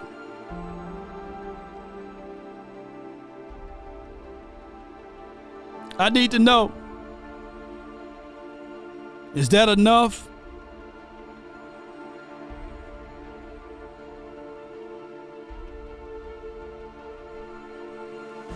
How come the most talked about news this week is Eric Kendricks, a 32-and-a-half-year-old linebacker wearing number 50, and a third of our fan base saying, how do you give him Sean Lee's number when he wasn't the last Cowboy player to wear number 50? That it was Devin Harper. But people are upset that he's wearing 50. Just go look at the comments. How come? That's making more news than any other thing. And we only made one outside move, and that's Eric Kendricks. And that should be enough. It's Super Bowl for us. It's Super Bowl or bust. We got everything that we need. There's no excuses for us. No excuses. How come the Chiefs is able to pay their interior guy, Chris Jones, $100 million?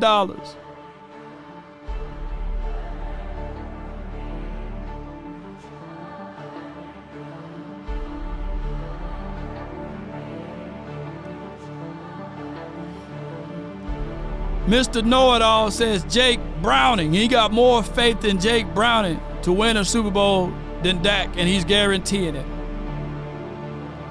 How come he can boldly say those things?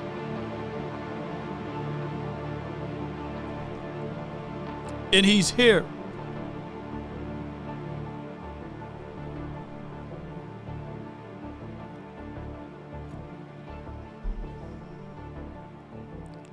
That's crazy. The reality of it is that even if we had $200 million to spend, the Cowboys will not spend it on whoever you want to be here. Last time we had $90 million, we went and got a Dontario Poe, a George Iloka, a Eric Griffin, and we were slow to pull the trigger on those boys. Let me know if I'm lying. So the reality of it is that you can't value something that they don't value. Biblically speaking, you can give pigs or swine pearls and they don't know nothing to do with it. It's not valuable to them. Not calling the Jones family pigs nor swine for your mind. Byron Joe David says, have faith. Oh boy, y'all got me, ooh. Y'all got me hot now. Faith without works is dead. And you gotta work it. Nothing grows in stagnant water but bacteria. And bacteria comes to kill the living things that's left because it got to eat too. So you got to keep it moving and flowing. And you got to count the cost before you build the house. You can't wait too late and expect people to come off to feel you genuinely. You see, the thing is, when we use the word faith, Chargers had faith in their quarterback, even though he didn't produce anything, and they gave him a contract he didn't have to fight for.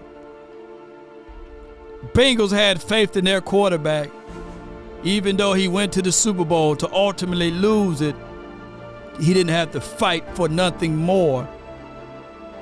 To a degree, the Cleveland Browns had faith in Deshaun Watson. And they gave him $200 million guaranteed salary to be a the face of their franchise. The Eagles had faith in Jalen Hurts, so that's why they are able to move the way that they are moving in free agency. The Cowboys don't have no faith in Dak Prescott. That's why they got Trey Lance here and Cooper Rush. Because they're making sure that when it's time for that person to jump out of the plane, that they got a parachute ready to keep them afloat. Some people can say that that's proper business practices, but that's just what it is. We can see beyond the lines. So my thing is, ladies and gentlemen,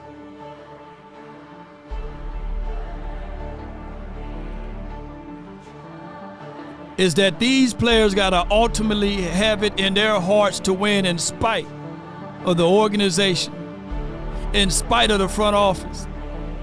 How much faith do they have in Mike McCarthy? I'm old enough to remember a coach going 8-8, 8-8, 8-8, and they gave him a big loaded contract and rewarded him. His name is Jason Garrett. They had more faith in Jason Garrett than they had in Mike McCarthy.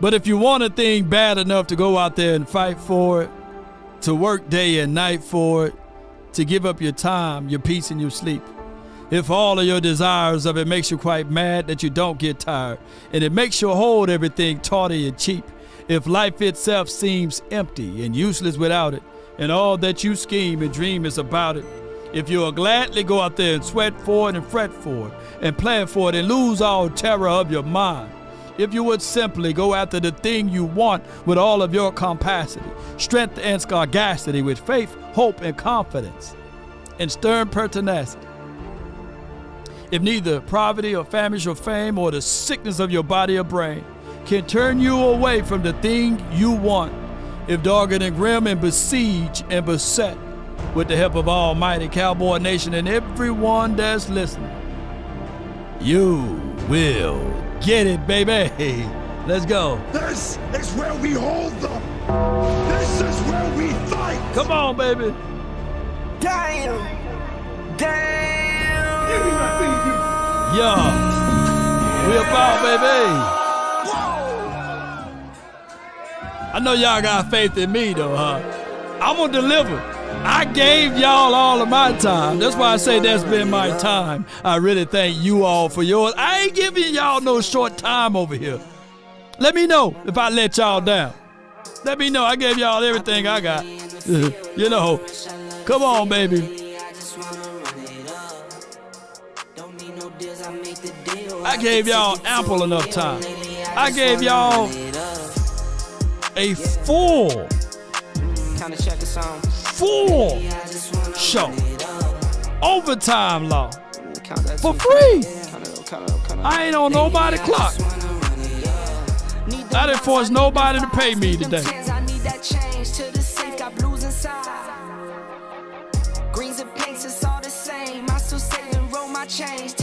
So all I ask, man, y'all hit that like button for your boy. Y'all share this content. Y'all know I don't like this team at all. I love it. And I don't mind making the sacrifice. Come on.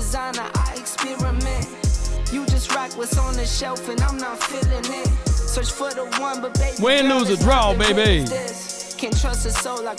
Appreciate you, Kelvin. Where my credits at? They even took the credits away from me. Credits roll on my command.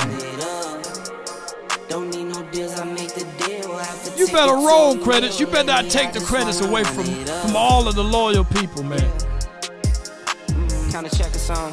Come on. Me against the world. Me against the world, baby.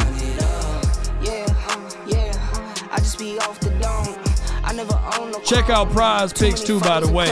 Be sure to check them out. Come on, credits. I be at home alone. Credits. I be in zones alone. I be on road alone. Yeah. Hey. Feel like a rush, I love the feeling. I just wanna run it up. Don't need no deals, I make the deal. See? That's what I'm talking about, fighting and playing through the echoes of the whistle. The credits didn't want to roll, but I had to make them roll. I had to force them to roll. Come on. Obey the law. Dallas Cowboy hard hitter, Kenneth, appreciate you. Music covers, Action Powell, Tricks, Common Sense, Byron, Joe, David. Appreciate you. See? Lately, I just wanna run. That's what you got to do sometimes. Come on. Let them credits roll until I get tired of seeing them roll. Come on, baby.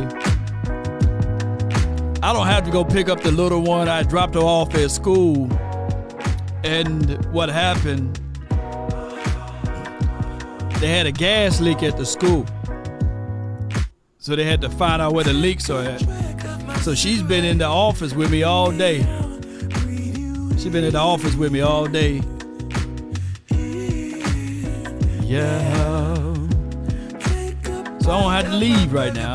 I thought I'd give y'all some extra overtime. What we tell them, baby?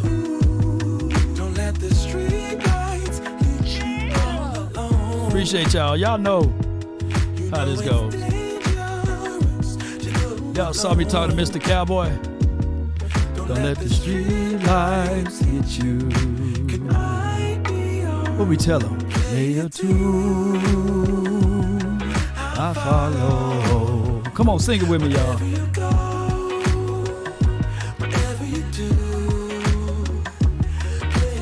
My guy said only 424 likes. Shame, man. In a 3-hour show. Shame. Every day during the off season, I thought that I would just go live for like 30 minutes. I literally wrote it out that I would only go live for 30 minutes. But I love y'all so much, man. This is therapy to my mind, heart, soul, and sinew too. You know, I tell people all the time, if there's one thing a man should always do is mainly to himself stay true. Never allow someone to change your point of view unless what they bring makes sense to you. Never judge a man by sight alone, nor by the height he has grown. When speaking, keep it at a moderate tone, because raised voices turn hearts into stone. I live by that creed. I live by that creed too, though. I appreciate y'all. Man, favor is not fair. God has opened up so many opportunities, and I thank everybody that's watching with me right now.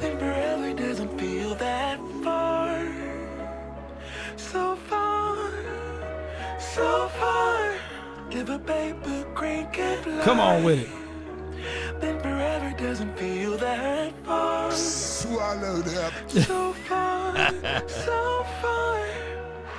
If a baby Riggs!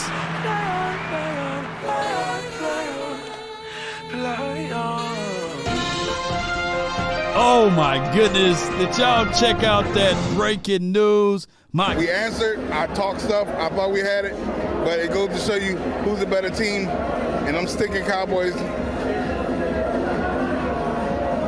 You're crying. I'm hurt. I love my Eagles. I don't believe it. You gonna flap the hat one more time for the Eagles for the hard fight they did? Let's go Birds, fly, Eagles fly. Still Super Bowl chance for now. Shit. All right, man. I'm getting on up out of here, man. Until next time. I want me some glory hole. Hey, Jerry. It's still daylight out here, man. You bad influences, man.